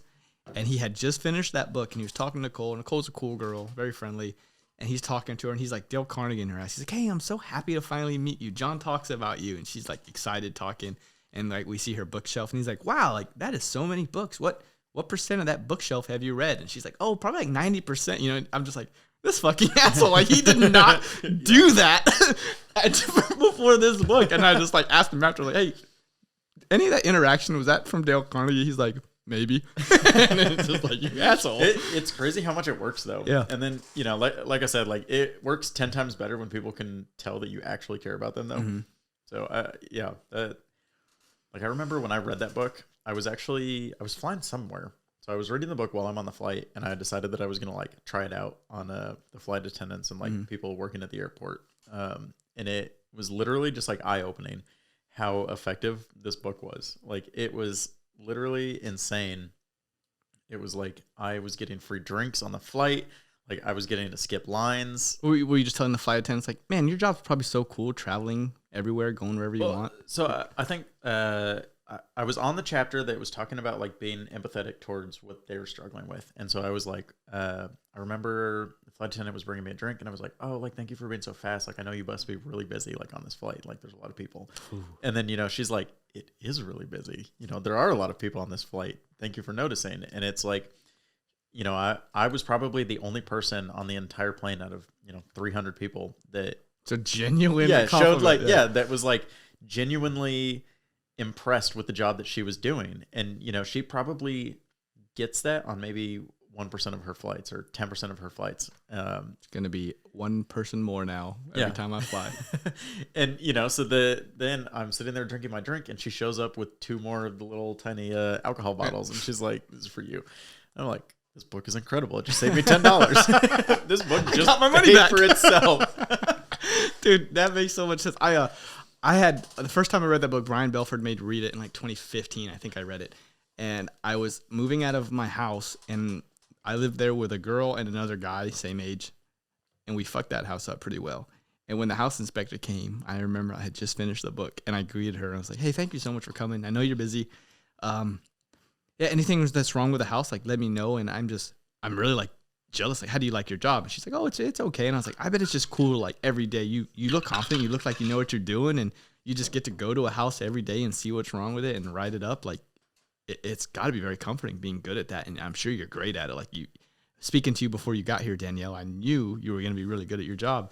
And I'm like, kind of in my head, I'm like, I think I'm overdoing this. And she's like, just takes it. And she's like, yeah, so some people have this fucked up. And I asked her, like, what's like the worst house you've seen? And she starts going, but yours isn't that bad compared to that. And at the end, she only charges me for the screen that my roommate tackled me through and like clearly fucked up. She's like, most of these things are bad, but really, John, just this screen you're going to have to fix. I can't. And I was like, I understand. And if you need me to do more, I will. But like, yeah, like I'll sign it right now. Yeah. It's like this book, like, and I remember telling Belford about it, like, bro. Like, and Belford had been in my house. That house was fucked. No, on it, like that book is definitely one of the best investments that you can make by far. Like just buying this book, it will save you so much money. Yep. I need to read it again now. I have it on Audible. Sometimes I listen to it. Read it again. That's a good book. Yeah. If anyone has never read that book, it's my number one. Man, this is good. I feel like this is the most I've talked. Not knocking anyone else, just you're Dale Carnegie in my ass, dude. So, yeah, like I said, I just have to pretend that I care about you. Here we are. You got out 2 weeks. You don't have to even care anymore. Yeah. Well, you know, it's been working. I got coffee when I was in quarantine. Yeah. Fuck. I drove 4 hours to give you that. No, that was cool, and I don't mind doing it. And it's really cool, like that networking thing. More than to take care of this dude, I'm doing it. Bandoki started 2 minutes ago. I'm getting a lot of fucking messages asking where we're at. I can feel my phone blowing up. So let me ask you this last question. I like to ask all controllers. It's going to be 5 questions, and each question is a different controller. You can't pick yourself. I asked Kiara this, so you're only the second one to get it. Here's the 5 categories. Then I'll re-ask them one by one. Okay. Number 1, who's the best air traffic controller you know? Number 2, who's the most book smart?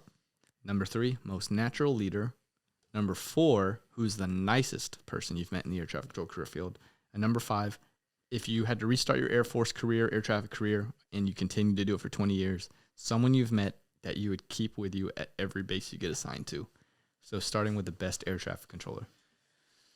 Okay. So best air traffic controller, I'm not going to say his name because some of the reasons that I think that he's the best air traffic controller are probably not legal or not impressive to certain people. But there was this civilian who I worked with at Eglin, and he, not only was he like one of the nicest guys that I've ever met, like just so nonchalant about the fact that he was like this incredible controller. Like you would never like, I feel like it's always people that you can't really tell from their personality. It's like, you just meet somebody and they're level-headed and they're just like cool and fun to talk to and stuff. And then they sit down in position and they're this incredible controller. And I remember he, like all the time I would see him and he would be in position by himself, no assist.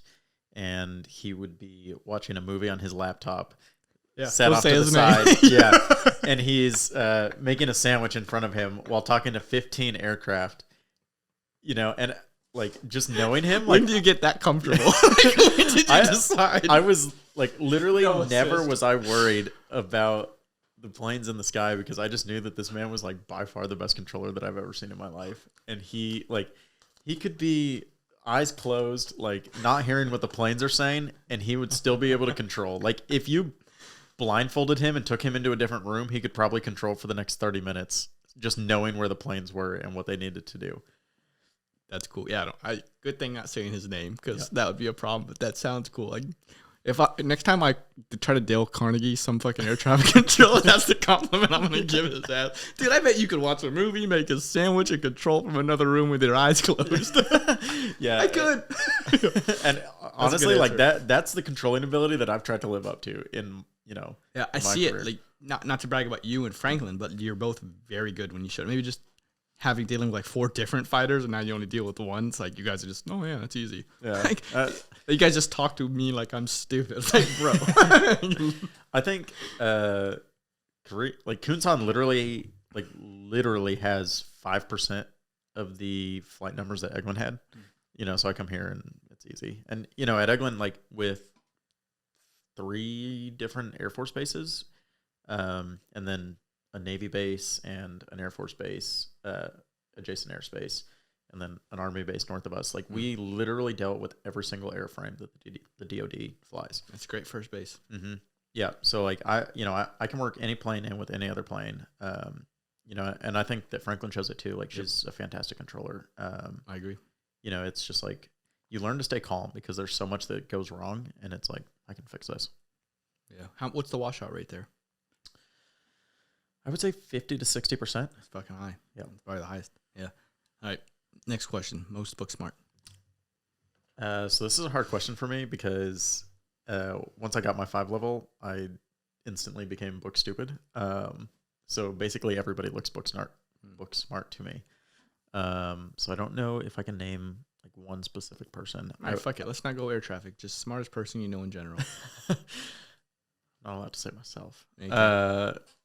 And you're enlisted, so it can't be that smart. So I sort of have an answer for the air traffic book smart, just because I want to sort of talk about them. Is the Marines that came through, because they came through as prior rated air traffic controllers, and usually when you have prior rated air traffic controllers, they sort of come in with the attitude that like I'm already a controller, like I'm gonna get rated here, I don't need to be in the books or whatever. But these 2 guys showed up and they studied harder than almost any 3 level that I've ever seen. Oh, wow. Like being on shift with them, like we'd be on a swing shift and it would be 2 hours after the last plane had landed, and these guys were sitting in front of the computer just reading the .65. So I was just incredibly impressed with their like motivation that they had, and the passion that they had for learning air traffic control, even though like I said, they came here and they were already air traffic controllers, but they just showed up with such a good attitude. Yeah. And I think it says a lot about the Marine Corps that they have that. It's really funny you say it, because I remember actually now that you said that, it reminds me of a moment that me showing up here as a master sergeant, even though I'm not a radar guy, I'm just like, I'm going to get through. I know I will. And seeing them do that, them studying and knowing these rules a little bit more than me, even though I have 12 years on them, or I guess not 12, I have like 8 years air traffic on them. Mm-hmm. I'm like, I remember telling Mike and JE, I was like, listen, it's really cool you guys do this and you're staying till 11 to do this, and you study on the weekends and you're open about it, because it reminds me that I should probably do that too. And I have studied a little more because you assholes are doing this. Yeah. And they're like, you guys are making me look bad. Yeah. Yeah. Or they're getting fucking close to it. Yeah. They're fucking catching up to me. So that's a really good answer. I'm glad you answered it anyway, because that is good. And they do deserve a lot of credit for that. And I wish when their captain was here last week for JE's promotion that I would have said that. Mm-hmm. I'll email the dude.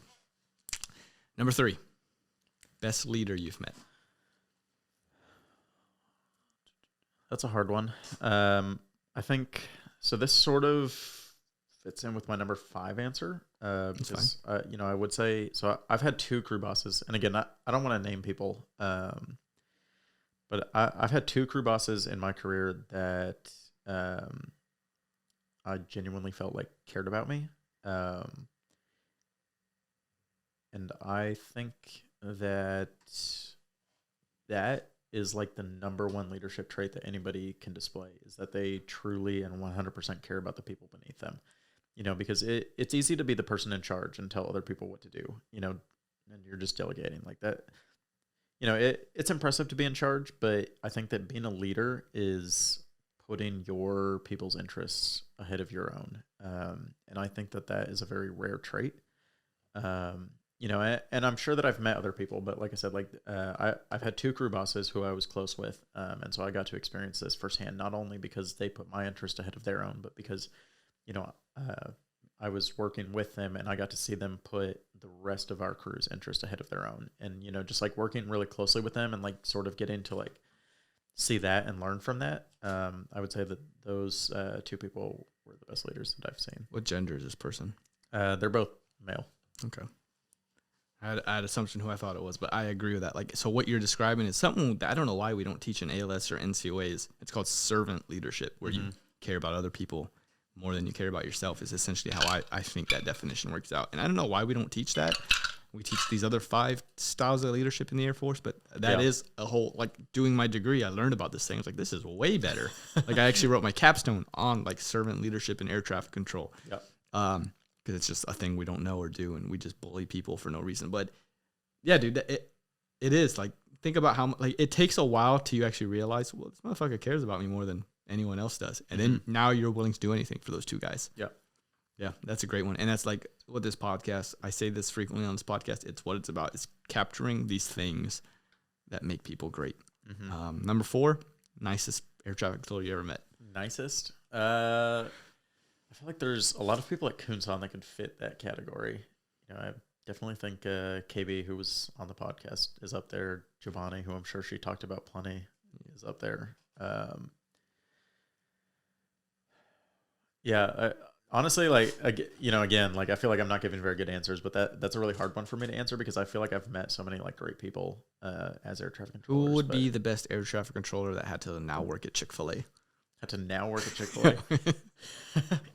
Here's how you fucking pick niceness. Oh, God. I feel like I love Giovanni, but I think she would be too stressed out. She can't be nice to these assholes. She would just lose it on them.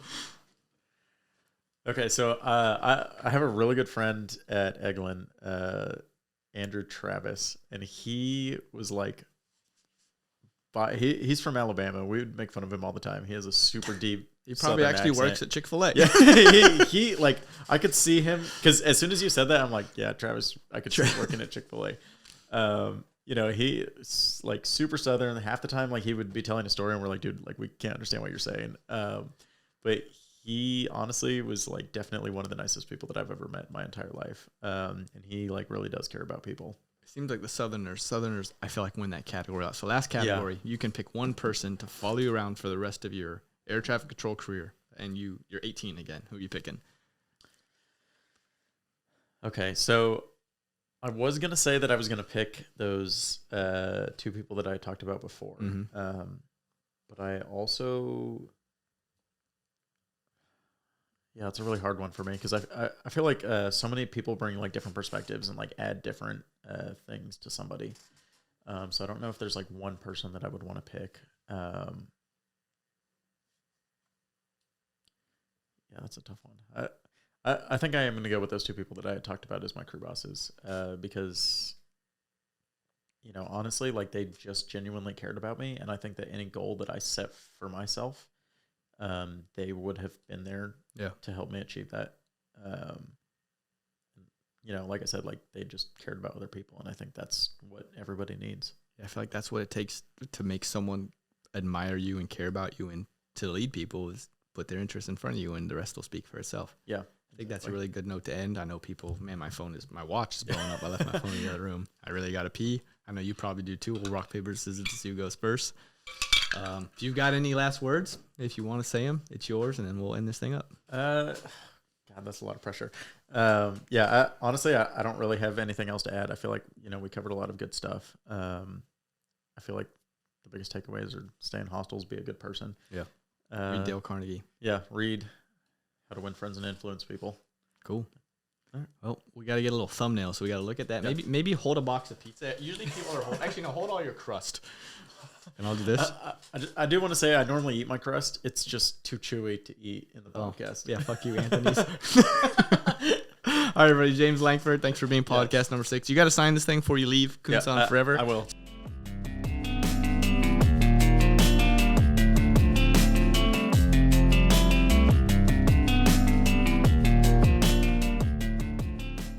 Thank you all for listening to Have a Tisue Podcast episode number 6. JR and I have had a few discussions on topics like traveling and life throughout our time at Kunsan, but something about doing it over a podcast makes it feel more authentic. Prior to starting, he was uncomfortable with the way his voice sounded, which is something many people say prior to starting a podcast or hearing themselves on the radio. However, if you want to make him feel good about himself, or as we like to say, Dale Carnegie his ass, send him a message and tell him he had a nice or soothing voice. I was fortunate enough to get to speak to JR at his going away in front of everybody, and I got to present him with his Air Force separation gift. If you take anything away from this podcast, I hope it is to travel. Travel with friends if you can, but also try going alone. The confidence and experiences JR and I gained from traveling solo are unexplainable in a 2-hour conversation. I'm always open and willing to talk about my podcast and take suggestions on potential questions I could ask future guests. Have a Tisue Podcast is still growing. My current platforms are YouTube, Spotify, Pocket Cast, Breaker, Google Podcasts, Radio Public, and Anchor. If you're willing to subscribe, I'd always be grateful.